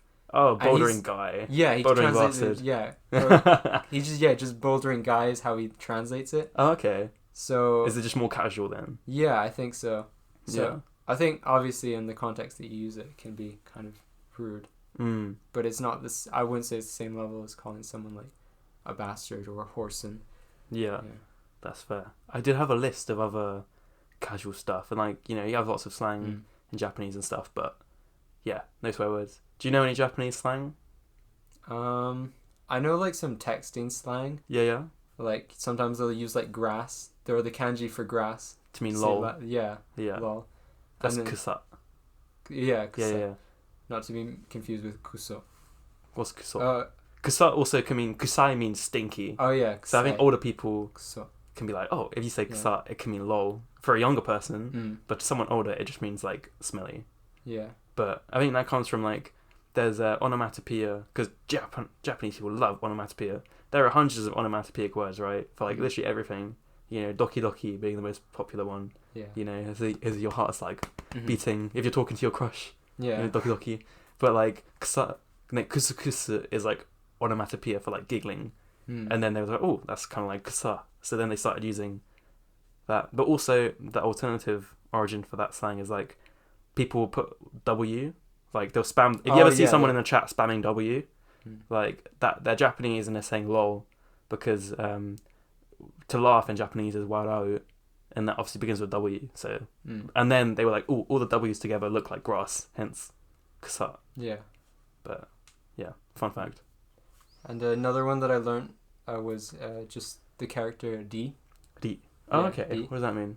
So it's the first character of I think it's ryokai. Like agreement or something, and you're basically just saying like okay, like I agree with you or something like that. Nice, yeah. So that's cool. Nice. That's the other thing. Japan imports loads of English or just foreign loan words in general. Yeah. So you probably know some Japanese without knowing it, like chocolate. Yeah, there's so much like English words. Banana. So yeah, you'll build up Japanese vocabulary really quickly just with like the imported words. Yeah, absolutely. So yeah, I know pan. They've imported some French words as well. Like pan means bread. Yeah, pan, which is really interesting. I think there's some German ones as well. Apparently, doku gaku, which is like self-study. Okay. The doku, it's got its own kanji and stuff, but apparently it means like German. I don't know. Okay. But somehow German study equals self-study. Yeah. I don't know. Who knows? Doku gaku. So the doku part is also used in dokushin, which means single. Oh, really? Alone, yeah. Oh, okay. So I think it's kind of related in that way. I'm not sure. about the German part. I've not seen that, but fair. yeah, Mad. maybe. Very interesting. Mm. Yeah, you were mentioning borudoring yaru. Yeah. So like going on from YouTube, Japanese YouTube. Mm. What are your thoughts? I know you're. I love YouTube. Like I always watched a lot of YouTube before in English as well. Yeah. So it was obviously like an area that I went to straight away for trying to learn Japanese. I didn't start looking for channels, like actual Japanese channels, for quite a while. But when I did start getting to like that kind of level, like I would just type in a topic that I'm interested in, like climbing, climbingu. Like, I would just literally search that up in the search bar and click on like whatever videos would pop up from there. And at first, like some of them aren't very interesting, but you'll get recommended stuff related to that topic. Yeah. And then once you find a channel that you find, you just subscribe to it. Hopefully they keep uploading. Yeah. Including content. Yeah. Some of them include subtitles, which really helps. Because like they will speak fast and like they'll slur some words. So it's helpful for that. I think that's the main issue with YouTube, is that you won't always have a direct translation. Yeah, that's true. Unless they put it on there. Yeah. Which is like, yeah, I guess that can make things like when I first started watching weathernews, which we'll come back to. Yeah.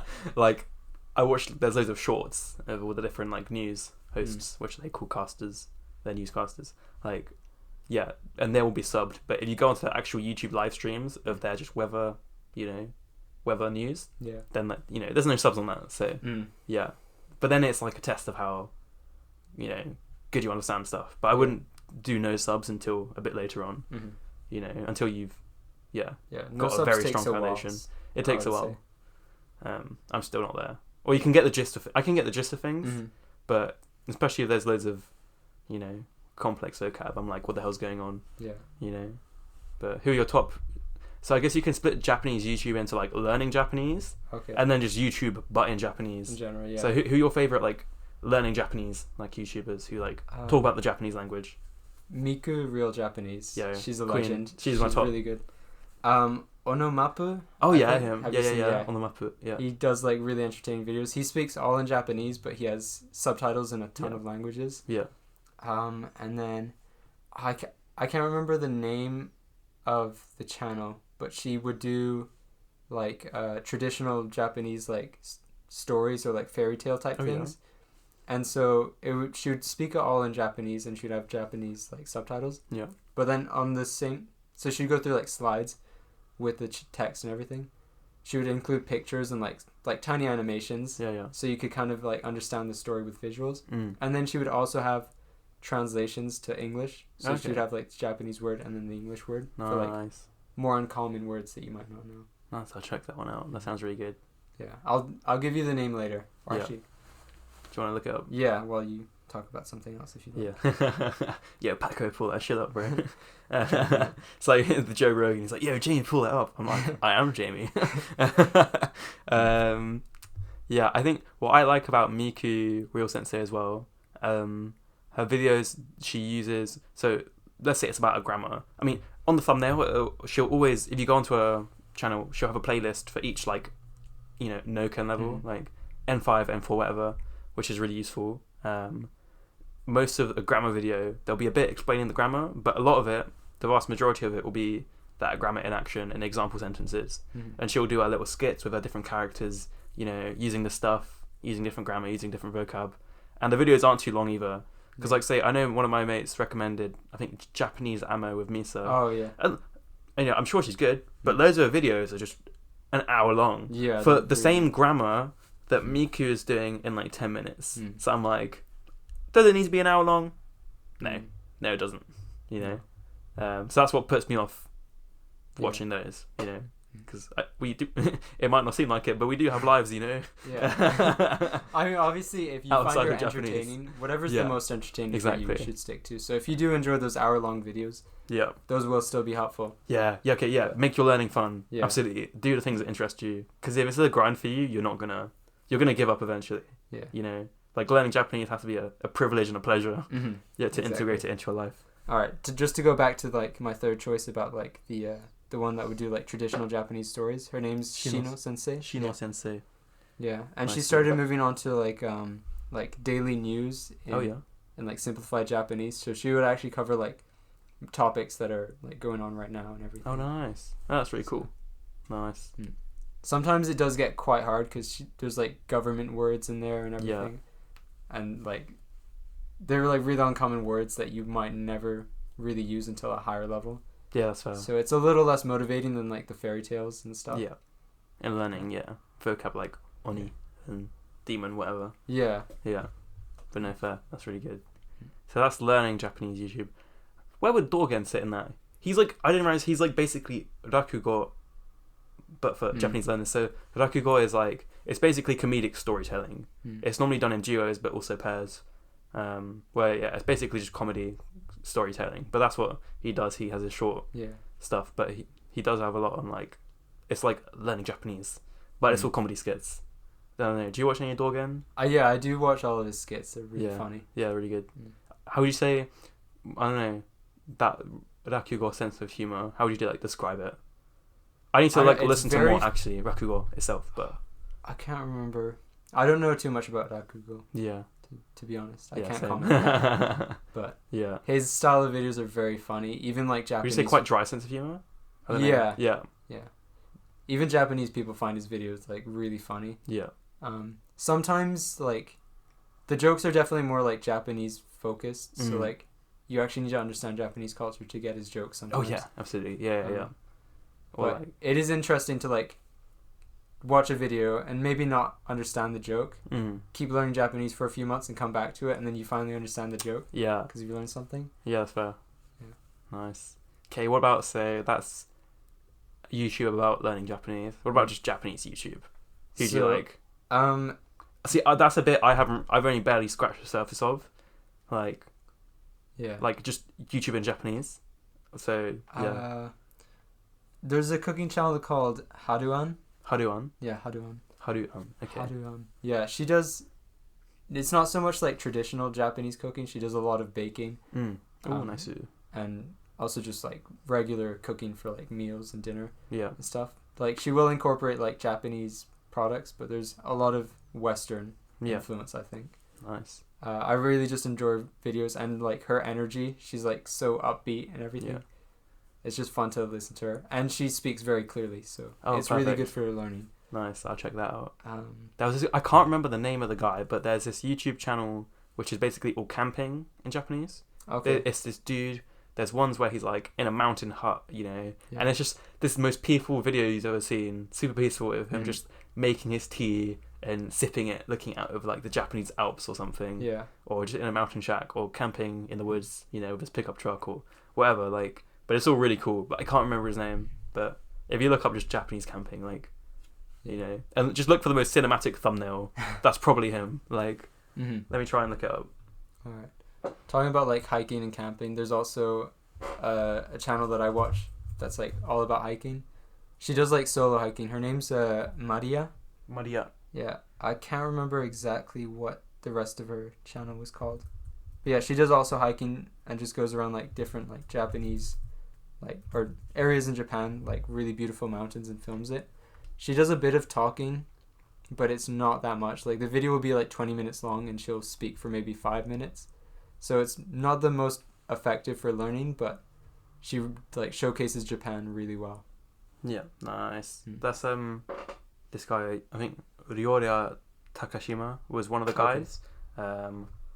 I can't remember. I'll have to check the video and maybe put it in, I don't know, show notes, or just insert an audio clip of the other guy, because I can't remember his name. But yeah, what was the name of that? Was it Maria? Yeah, her name's straight up just, or it's spelled Maria, like in English. But then there's a bunch of like complicated kanji, which is, I'm assuming, is how you write her name in kanji. Oh, she's coming up with plastic love, which I'm not complaining. Maybe if you search up like Maria and then like hikingu or something. Oh. Yeah, it's the first one. Okay. Oh, nice. Okay, yeah, I'll check her out. There is this other one who basically goes around and just... they're all silent videos. It's just her walking around, like POV camera, just in the most beautiful places in Japan. I can't remember her name. Let me try and look it up.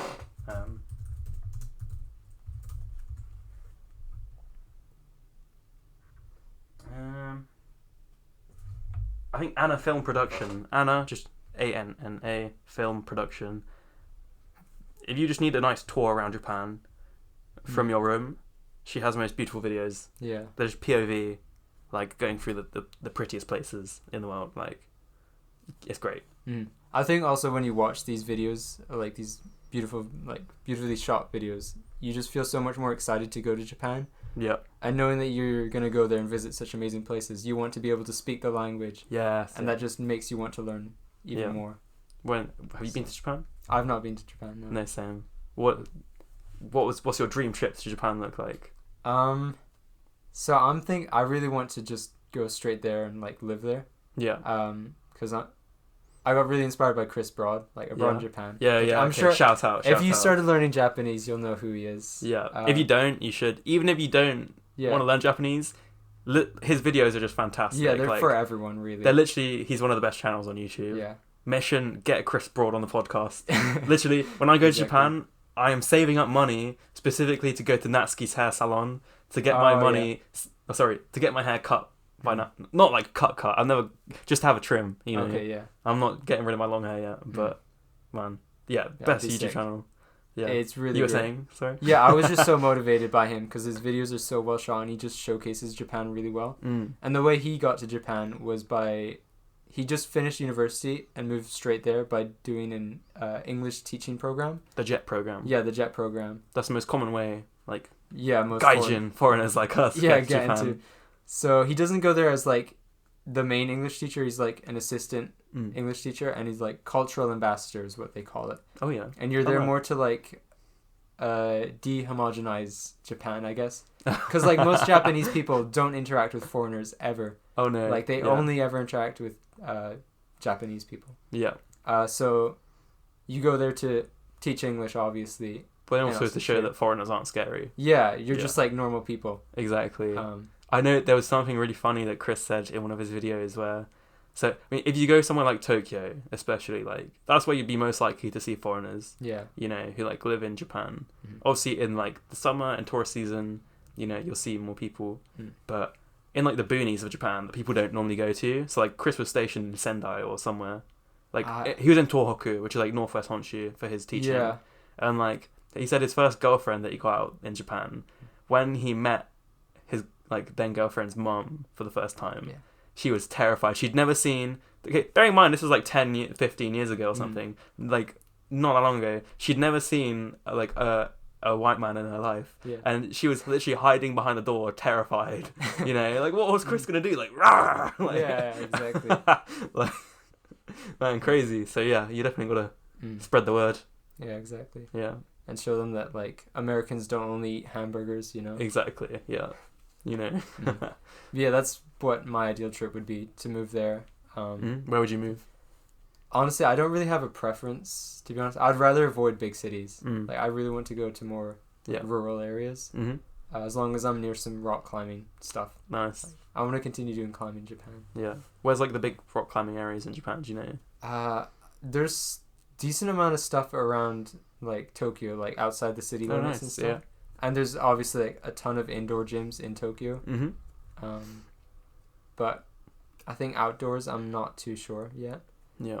I know Japan's pretty big on rock climbing. Like a lot of the top climbers are Japanese. It's super mountainous. So yeah, that's it. So I'm sure I'll find like lots of places to do it. Hopefully. Yeah. Awesome. I know like. Yeah, I think Japan's people. I guess they're shocked when you hear like how like it'd be sick for anyone who likes outdoors because because Japan's so densely populated where it is populated, because most of it's mountains, so they can only really build on like the flat areas. So you have loads of places in Japan. If you look at like a population density maps, like it's really concentrated in the few flat areas. So if you like mountains, like Japan's your place. Yeah. Japan's the snowiest country on earth. I learned from Chris Broad, which I was shocked. Like the deepest snow in the world is in Japan.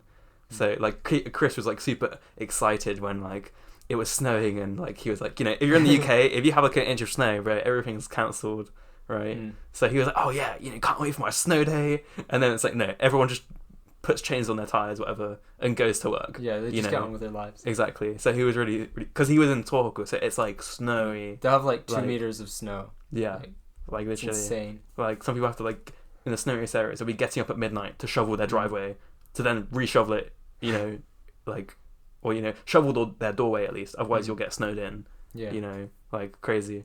But so it's sick for snow sports as well, I've heard. Not that I've ever done any, but, like, yeah, I've heard, like, the Japanese Alps would be sick for, like, skiing and snowboarding and stuff. Yeah. So. And also in Hokkaido. Yeah. I think, camping. Right. It'd be sick. Oh, I was just going to continue with, like, the snow as well. Oh, yeah, like, yeah. Sapporo. There's Sapporo, the ice festival, right? Yeah, Yuki Matsuri. Yeah, snow festival. Yeah. It's just, like, the most impressive display of just, like, snow sculptures and ice and everything. It's insane what they do there as well. Absolutely. I know Hokkaido is really popular for foodies. I mean, everywhere in Japan, you've got delicious food. Yeah. Everywhere has its, what do they call it? Mebutsu? Like, that's, like, specialty food. Okay. But, like, yes, so apparently Hokkaido is, like, the food place, you know, with the best food. But yeah, it just looks all super tasty. Yeah. And Hokkaido also has, like, really good milk, apparently, so they've got delicious chocolates. Oh, nice. Yeah. Also, that's where Sapporo beer comes from. Not that I like beer, but yeah, I've heard they're big on farming, and, like, dairy. That's also, I think, the one place where you get brown bears in Japan still. Oh, wow. Like, you get Asiatic black bears in the other islands, but I believe you get brown bears. I might be wrong. But also, I think Hokkaido especially... I mean, apparently, this is something I learned from Eurocamp, so it must be true. But Eurocamp is ridiculously factually correct. Like, all the places they go camping are actual real-life places. Yeah. All the people, barring the main characters, are based on real-life people, right? So you can tell where all the weeaboos go camping. But so I was looking up camping in Japan, and it's, like, mad cheap. Like, you know, for a campsite, it's like a couple quid equivalent, you know, for, like, having a toilet and stuff as well. You know, like, apparently it's really affordable, which I was really shocked. So yeah, it'd be sick to go camping in Japan. I think that's, like, a misconception about Japan as well. Like, a lot of people make it out to be really expensive. Yeah. Like, obviously in Tokyo, like, finding an apartment is apparently very expensive. But everything outside of that, I've heard, is a lot cheaper. Outside of Tokyo. Outside of Tokyo, but, like, outside of just housing in general as well, just, like, food is really cheap there. Yeah. Well, to eat out especially, like, crazy cheap. I was mad jealous. Like, like, Maya was saying, like, when she was in high school, she was on, like, the track team, and after training, they'd all go and get ramen. And for a big fat bowl of ramen, like, I mean, huge, it was like £3. Yeah, and it's you'd pay at least £12 for that in the UK, and it won't be, like, half as good. Yeah, exactly. Same with, like, sushi is like at least half the price than what you pay here, and obviously it's way nicer. But yeah, I think even, like, I guess within Tokyo, definitely, I think I've heard its prices are, like, comparable to London, which I wouldn't want to pay. But yeah, I think, I don't know, if I were to live in any city in Japan, I'd probably go for, like, the Kyoto, like, Osaka, Kobe, like, area. Yeah, I'd love that area as well. Because it's, like, I mean, Osaka people are supposed to be, like, way more friendly. Like, Tokyo people can be quite, you know, cold. Yeah. You know, whereas, like, Osaka is where all the comedians come from in Japan. So they're known to be, like, very funny people, great sense of humor, very funny, like, and welcoming and friendly. You get, like, a cool Kansai Ben accent, you know? Yeah. And it's, like, nicely centrally located as well. So, you know, you're not far from everything if you want to travel. Like, in the middle of the country, which would be cool. But it would be less expensive. And the architecture is already nice. Like, Kyoto looks so pretty, man. Kyoto's a beautiful place, I've only seen videos, but, like, obviously in those nice. videos it's just insane. Yeah.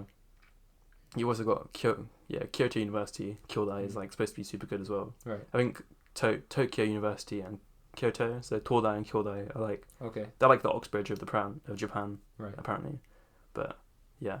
Do you know anything about, like, studying abroad in Japan or, like, university life? I can't say I know anything about that, to be honest. Academia. I've heard it can be, like, for academia, like, I was speaking with this guy who's, like, head of, like, Japan UK university or research relations for some sort of, like, I think ecotoxicology or something. Charles Tyler is the academic. He's at Exeter.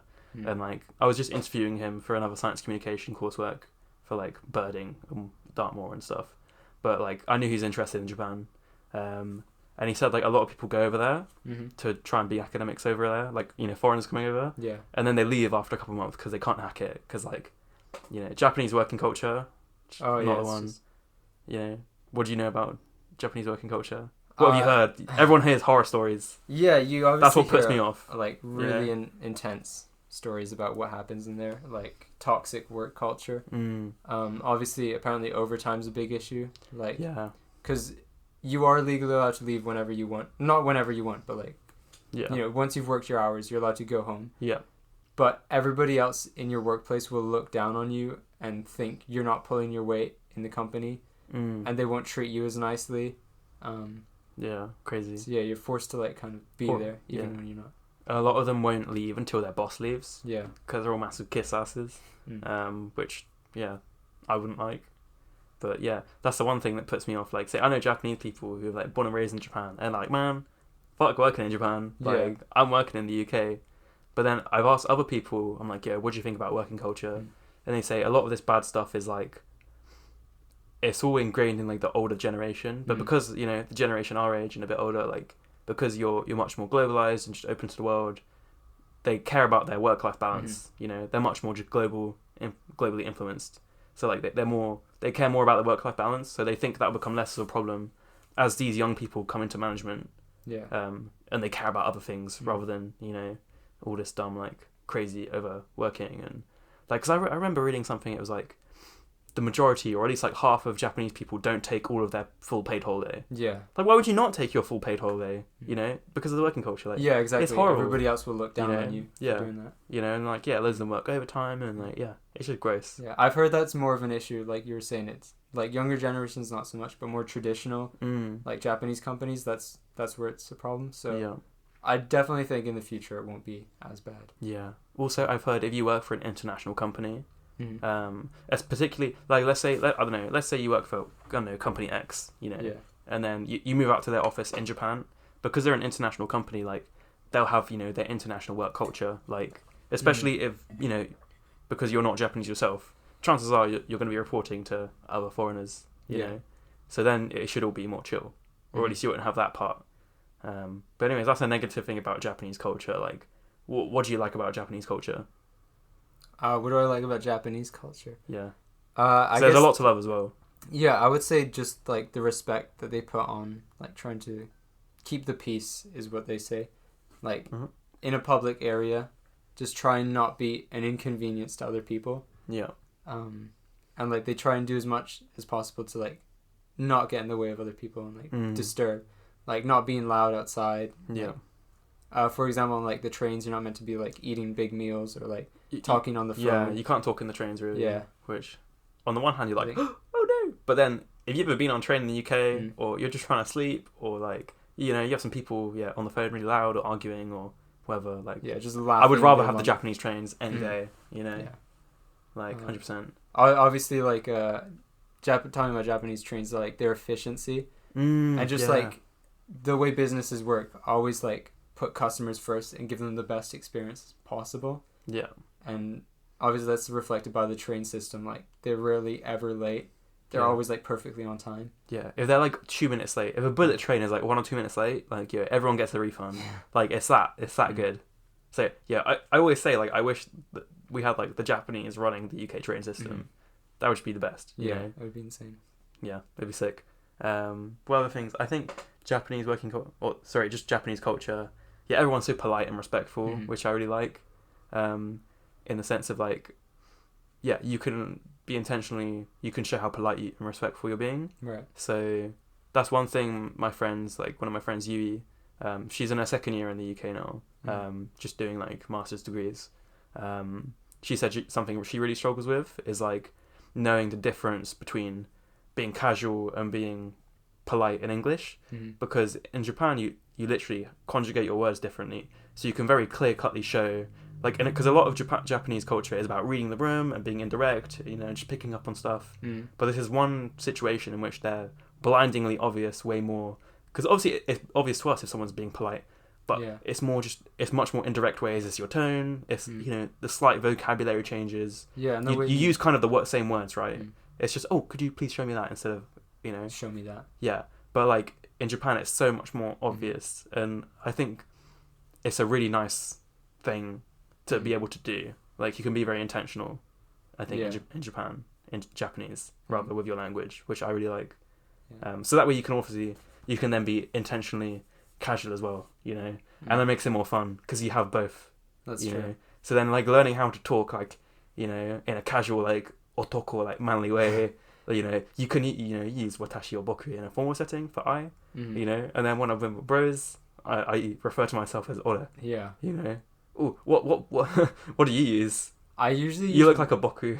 I often use watashi. Oh, okay, Yeah. very polite. Nice. Just because that's what I've been used Yeah, to.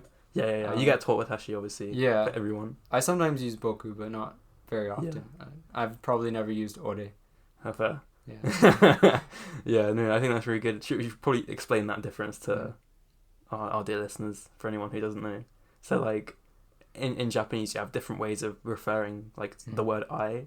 You have multiple ways. So, like, everyone can refer to themselves as watashi, which is just polite, especially if you're... I mean, older people, like older men as well, will also revert back to watashi. But, you know, men and women can use it. Then boku is like... boku and ore are just for guys. It's how you like feel about yourself, right? Yeah. But like boku is like, it's for guys, but it's still polite. You know, it's not... You know, you could use it in a work setting. Like, you could use boku. You know... Whereas like ore is like the macho manly man, like trying to flex with the bros, yeah. And you wouldn't use that to your superiors, like you know, that's not how you talk to your, that's not how you talk to your superiors. But that's just with the bros. Yeah. And then for women, I think you have atashi, but I've never. That's for like super duper feminine. But you'll normally just say watashi. But yeah, men would never use atashi. Oh no, unless you've been eating too much soy. Yeah. I don't know. A more formal version of watashi as well. Watashi? Yeah, watashi. Watashi, yeah. That's extra formal. Yeah. But yeah, I think it's fun that you can... And then also just the way you change your language as well, like the different particles you add on the end. Like, you can make your language more feminine or like more masculine. So you can really play it up. You know, you can be the macho, manliest man if you want to. And it can just be really entertaining, you know. And that way, you can see how like they change that in a... Yeah, you can just express yourself quite a lot, which is fun. Do you know what I mean? Yeah. Like, you can really personalize it. It's really funny. I would say I've actually struggled with that side of Japanese, like the way to end sentences. Yeah. Like, I often see they'll add like random things at the end of the sentence. Like nda or whatever for like when you shouldn't be using. Maybe not shouldn't because you know they're obviously using it, but like undes is for an explanation ending, but then you know manly man will put nda at the end of every sentence, like. Yeah, stuff like that, I guess. Yeah, and obviously that's like never explained in like grammar. Oh no, anywhere. No, because you just have to like pick that up over time. Yeah, I guess you just get that through talking with people. Yeah. But yeah, it is good. Another thing I like about Japanese culture is I mean everything's clean and quiet, but which is really nice. As someone who appreciates a nice tidy room, you know, I'm sure Jordan Peterson would appreciate Japan. Everyone's cleaning their rooms, you know. I've heard they don't have cleaners in Japan because it's part of like the Buddhist like culture is that you don't have anyone cleaning up after yourself, so everyone pitches in with the cleaning, you know. So you often see in an anime, you know, everyone helps tidy up the classroom or I mean stuff like that, which is you know seems quite nice. I know they're taught that at like a really young age at like school. They're always taught up to like clean their dishes, clean your room. Yeah, not just like clean your room, but like even in the classroom, everyone will help out to like clean up and like. That's really good. I like that. I also really like. You know, like temiyage, it's like a hand souvenir. Oh yeah, like hand gift. So I mean, so let's say you're going around to your neighbor's house or to your friend's house. You normally bring them a little gift, which is nice. You know, I was like, oh yeah, that seems nice, but I never got it until like, so say one of my friends met some Japanese students in January just at the pub. Yeah. And they were like international students in the international building, and they were like, man, you know, we really want to make English friends, but we don't know how. We don't know who to talk to. You know, English people are scary. So my mate Jange, like he's on Chaos Phoenix community review next year. He was like, man, like I know just the guy for you. You know, Jamie's super friendly and he speaks Japanese. And I was like, I'm always on. If I ever hear someone, I'll go back to this. If I ever hear someone speaking Japanese in Exeter, I will pounce on them. Like I would take any opportunity to make like a new friend. You know. Yeah. But like so then I met up with them. So I met up with them individually first because I wanted to get to know them both. So when I was meeting up with one of them, also called Yui, like she bought like a little bag of goodies for me, like these Japanese sweets and stuff. Okay. And like this ramen and like man, I was like that's so nice. Like man, it was just so sweet. Do you know what I mean? Yeah. You know, she's like, oh thanks, for taking the time to like hang out with me and be my first English friend. And like I was like, man, it was so nice. Do you know what I mean? I was really touched. So I think that was a really nice part of Japanese culture. So then like the same thing when we all next hung out. Like I bought some biscuits and for like us all to share, and I thought it was just a really nice thing. You know? So that's yeah. Also, bro, itadakimasu. Itadakimasu. Yeah. What do you think? Um. Obviously, every weeaboo knows the phrase. Yeah. It's just like you say it before a meal, clap your hands together. Yeah, it's kind of just It means like I humbly receive this meal. Exactly. But see, before I don't know. Do you have any thoughts? I don't know. I guess it's just a nice way to like remind yourself to be appreciative of the meal that you're getting. Yeah. Just always enjoying it Absolutely. and understanding like the work that was put into the meal. Absolutely. Yeah. I think like it's really nice showing gratitude. Like I never got when I'd see a film or a TV show in America. You know, everyone's saying grace before a meal. I never understood it, but then because I'm just a weeaboo, when I see it in anime, I'm like, it's the same thing. You know, you might not realize they're just both saying grace, they're both saying thanks for the meal. But then now I see, because I've been practicing gratitude loads, like, you know, you should be grateful for your meal because there are people starving to death as we speak. You know, so it's a miracle you have this food on the table. So I think it's really nice as well. Yeah. You know, so yeah, that's another nice thing about Japanese culture. Yeah. What do you think about going back to abroad in Japan? What are your top videos? And we need to give him his due. Chris Broad, what a man. Top videos. This is so hard. There's so many amazing ones. Yeah. One of my favorites is him cycling across like a bunch of islands. Oh yeah. So there's like bridges connecting all of them. Yeah. I'm not sure if you've seen it, but yeah. I haven't seen that one. Is that one of his Journey Across Japan? Yeah, it's one of the. I would honestly recommend the whole of Journey Across Japan. I think they're all the best. His best amazing. series. Yeah. Or not. Like, all of his videos are great, but I'd say the start of Journey Across Japan. Yeah.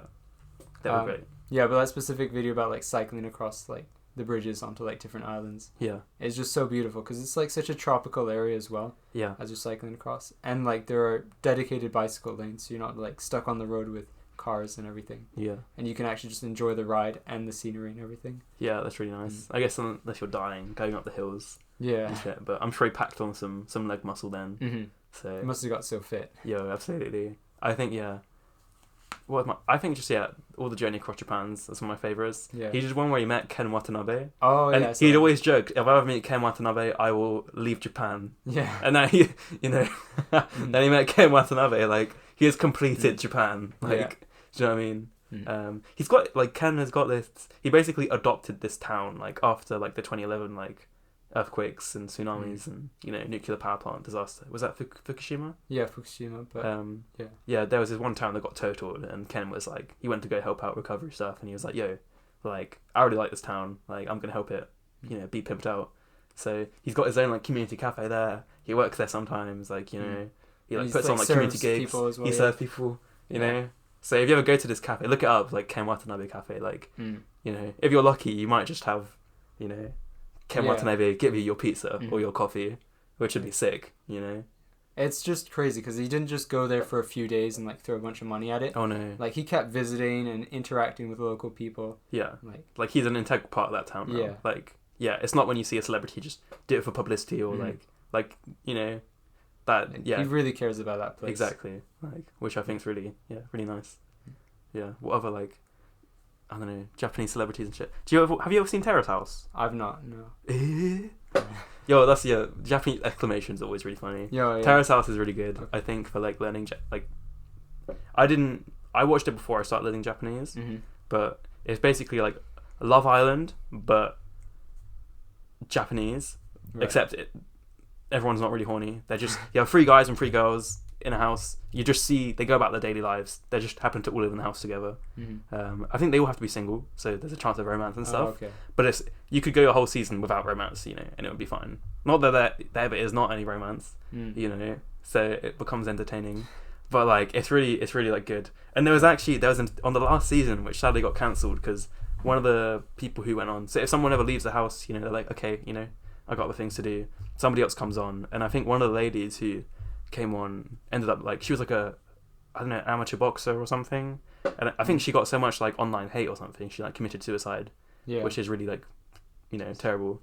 But one of the guys who was on that last season was actually like they have a lot of halves, half Japanese. They have obviously loads of Japanese people, but they had their first foreigner on this just Italian guy called Giuseppe, and like my cousin's called Giuseppe, who's half Italian. So I was like, yo, he's like, everyone call me Pepe, you know, and like he just kind of came over to Japan to become like a manga artist. Okay. And like, but he spoke perfect Japanese, but it was really sick. It was really cool to see, like, you know, just maybe you'll a foreigner. Maybe we'll be on Japanese reality TV. Who knows? You know, but okay, I definitely need to give it a watch. Yeah, like I've heard a lot about it because obviously it's really popular. Yeah, I think it's just Also, what I like about it is that you'll a couple of times throughout the episode you'll see people like, or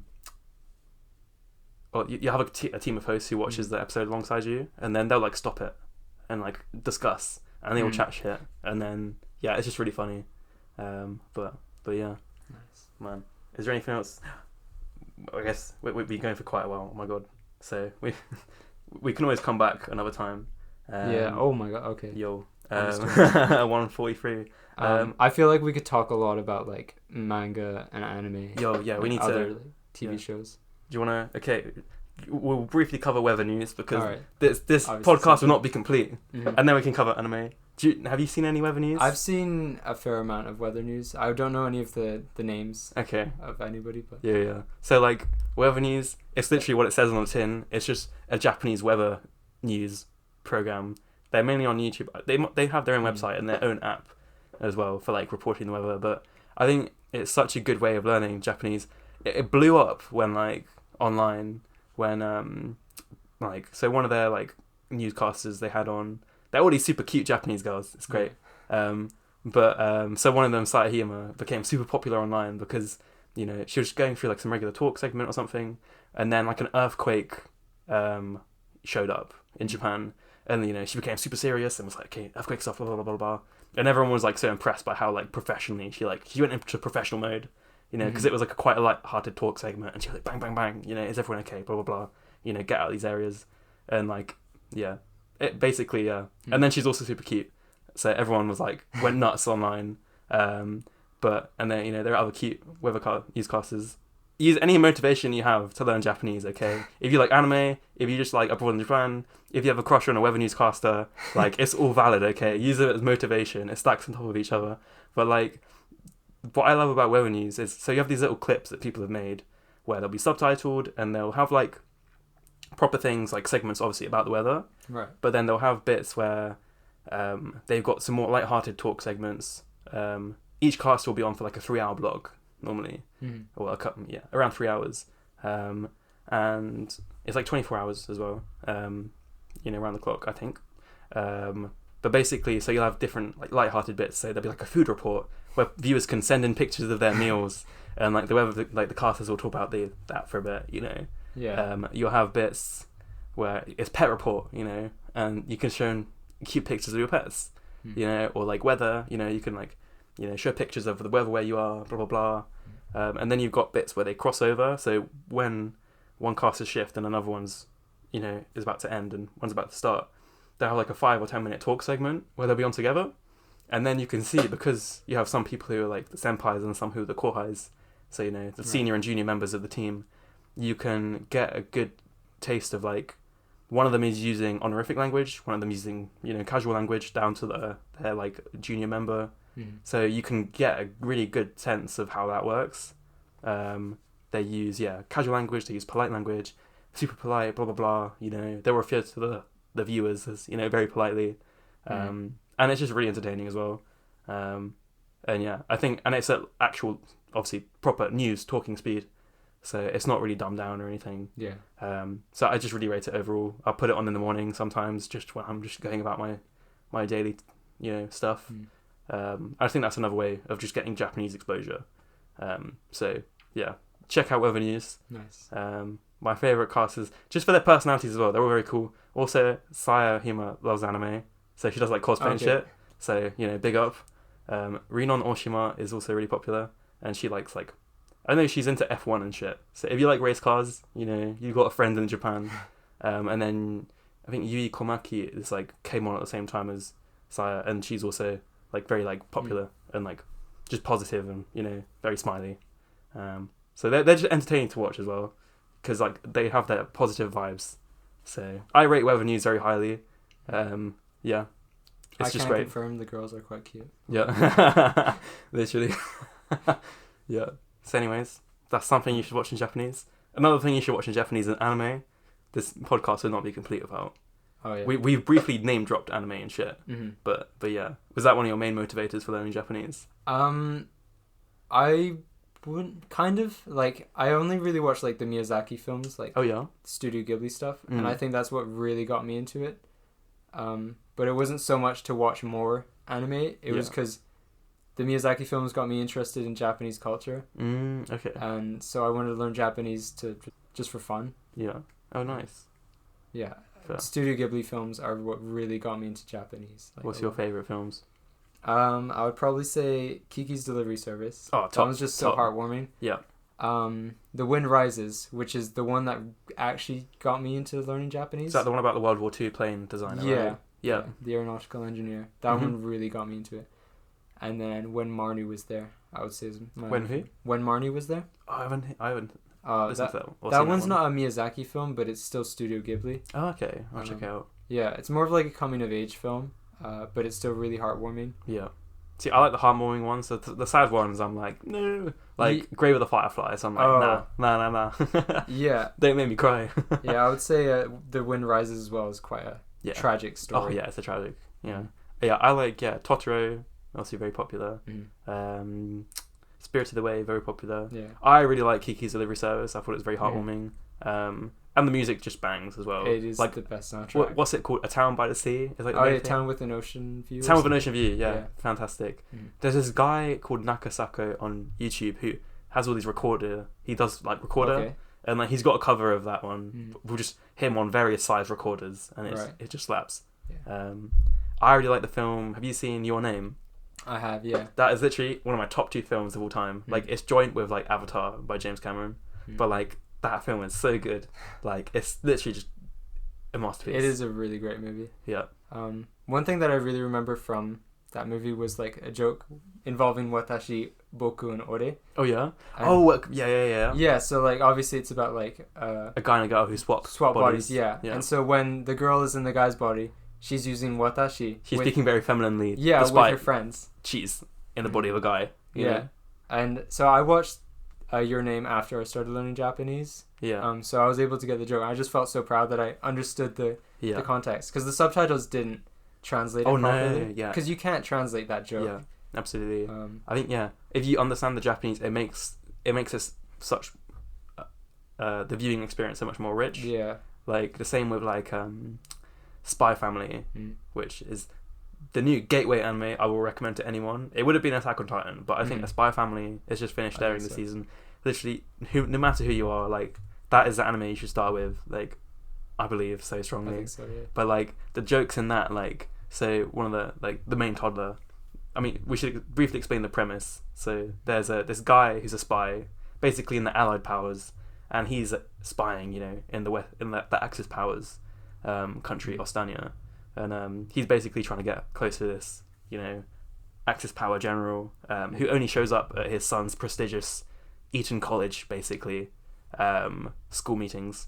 So he has to basically make a fake family, get this fake daughter into the school, get her to be one of these top scholars, to be in these elite meetings, to get close to this general.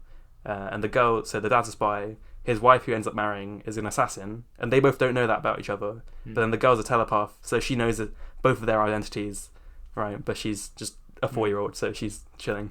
But like she'll say stuff like "daijoubu mas" instead of "daijoubu desu," which like I was trying to explain to my flatmate Alex because we were watching together, but he doesn't speak Japanese. So for me, it was so cute that Anya's making all these cute, mistakes trying to be polite in Japanese. But it's just hard to explain, She's basically conjugating it wrong. Yeah, and like another thing that she does is like she calls her parents haha and chichi. Yeah. Which is how you would refer to your parents when you're talking to someone else, but not when you're talking to your parents. Oh, okay. Yeah. I thought, that's really good. Yeah.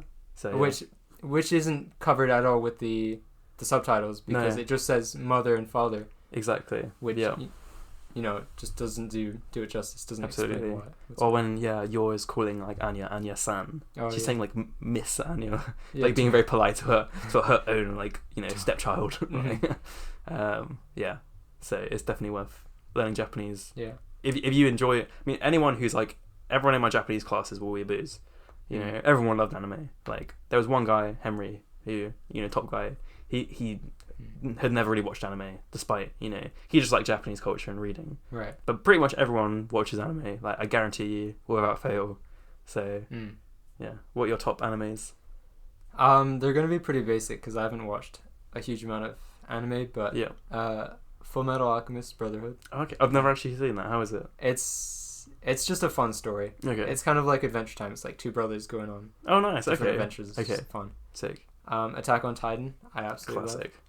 love. And I'm trying to think now. Maybe I'm just gonna say Psycho-Pass because that's what's coming to my mind at the moment. I'm not sure if you've seen it. I haven't. That's the one where. How would you describe this plot? So it's set in like the distant future, where the government is able to like read people's minds and stuff, and like kind of get an idea of what they're feeling, and so they have police who have like guns that can like detect people's like brain activity and everything. Yeah. And so if everyone's if there's someone who's got like bad intentions or something, they can catch them before they do something bad. Yeah. Because they're having bad thoughts. And so yeah, it's all around that. Yeah. And like it's like ethical dilemma stuff. yeah, exactly. Yeah. And then it gets obviously more dilemmas appear throughout the whole show. Okay. That sounds cool. I've heard it like very ranked. Yeah, I've heard it's like held in high esteem among those who watch it. Same as what else do I like? I mean, Spy Family is just fantastic because like it's super wholesome and super funny. The animation's great, the story's great. You know, no matter what you like there's something for you in that. I think Yuri Camp's really good. That's one of my tops. That's just cute anime girls go camping. The educational anime format is basically cute anime girls do X. Like, there's one called How Heavy the Dumbbells You Lift, which is about cute anime girls hitting the gym. But it's so funny and it's so informative as well. Yeah. And like the main PT in it, this guy Makio-san, he's like a normal size, but then when he flexes, his shirt rips off and he's like, his body triples in size. Like, it's just really comedic. Another one I was really impressed with is Cells at Work. Have you heard of that? Oh yeah, you mentioned it before. Yeah, that one's really good. It's basically, it's like if all of the different cells in the body were different like anime characters. So, you know, there's like hundreds of red blood cells and hundreds of white blood cells and whatever. But like it focuses on these two main red and white blood cells, and you see, you know, the red blood cells are postmen, you know, going around delivering oxygen. The white blood cells are there with their knives running around, taking down all the bacteria. And basically each episode has like a health problem that this like, you know, this body has, and how it's like resolved. And it's like really informative to the extent it aired when I was in first year of university, right, taking cell biology as one of my modules, and I learned something in, you know, Cells at Work about natural killer cells, and I learned the exact same thing in my lecture the next day, and I was impressed. Like, it's really like doctors say it's, you know, like whoever's wrote Cells at Work has done their research. Like, it's all legit. And then there's there's season 1 and 2, and that's all like happy clappy, very nice, like wholesome. And then you have Cells at Work Code Black, which is the same premise. And at first when I saw it, I was like, oh, you know, they just gender bend the main characters, like how creative, like, you know, it looks kind of crap. But, you know, I didn't get why it existed. But it's basically the same premise, but it's a different body. Whereas the first body looks after itself, you know, it's very healthy, etc. Yeah. This next body in Cells at Work Code Black, it's Code Black, right? So it's an emergency. This body is like super overweight, you know, smokes, you know, has all the problems you can think of, right? Like super acid blood, like, but, you know, like, and it's like a much more adult version of the same show, to the extent where, like, you know, because these cells are fighting for their lives, you know, they're like questioning their existence, like, why are we here, just to suffer, like, you know, blah blah blah. And like it's a completely different take on the same show, which is so like it was so powerful. Like, it was such a good one. Yeah. And it will get you to appreciate your health as well. So alright, yeah. I'll check it out then. Yeah, I recommend. Do you have any other favourite? No, I think... Are we covered? No, I think those 3 that I mentioned are probably, like, my top recommended ones. My favourite ones. Nice. Yeah, I think that's about it. Obviously watch all the Studio Ghibli films. Yeah. Would you say, are there any underrated ones? The Wind Rises is definitely the most underrated, like, Studio Ghibli film. Yeah. Like, so many people, like, tell me they love Studio Ghibli, but they've not seen that one. Yeah. And personally, I think it's just the most powerful Studio Ghibli film because it's actually based on a real person Yeah. and talks about like real topics. I guess. Yeah, because I guess it was set in like wartime Mm-hmm. and shit. So, yeah, that's mad. Yeah, it's crazy to think Japan was like a big bad. Like, Yeah. they were literally buddies with like, well, they were allies with, you know, Nazi Germany. Mm-hmm. Crazy. And now they're, you know, Japan has such a good PR.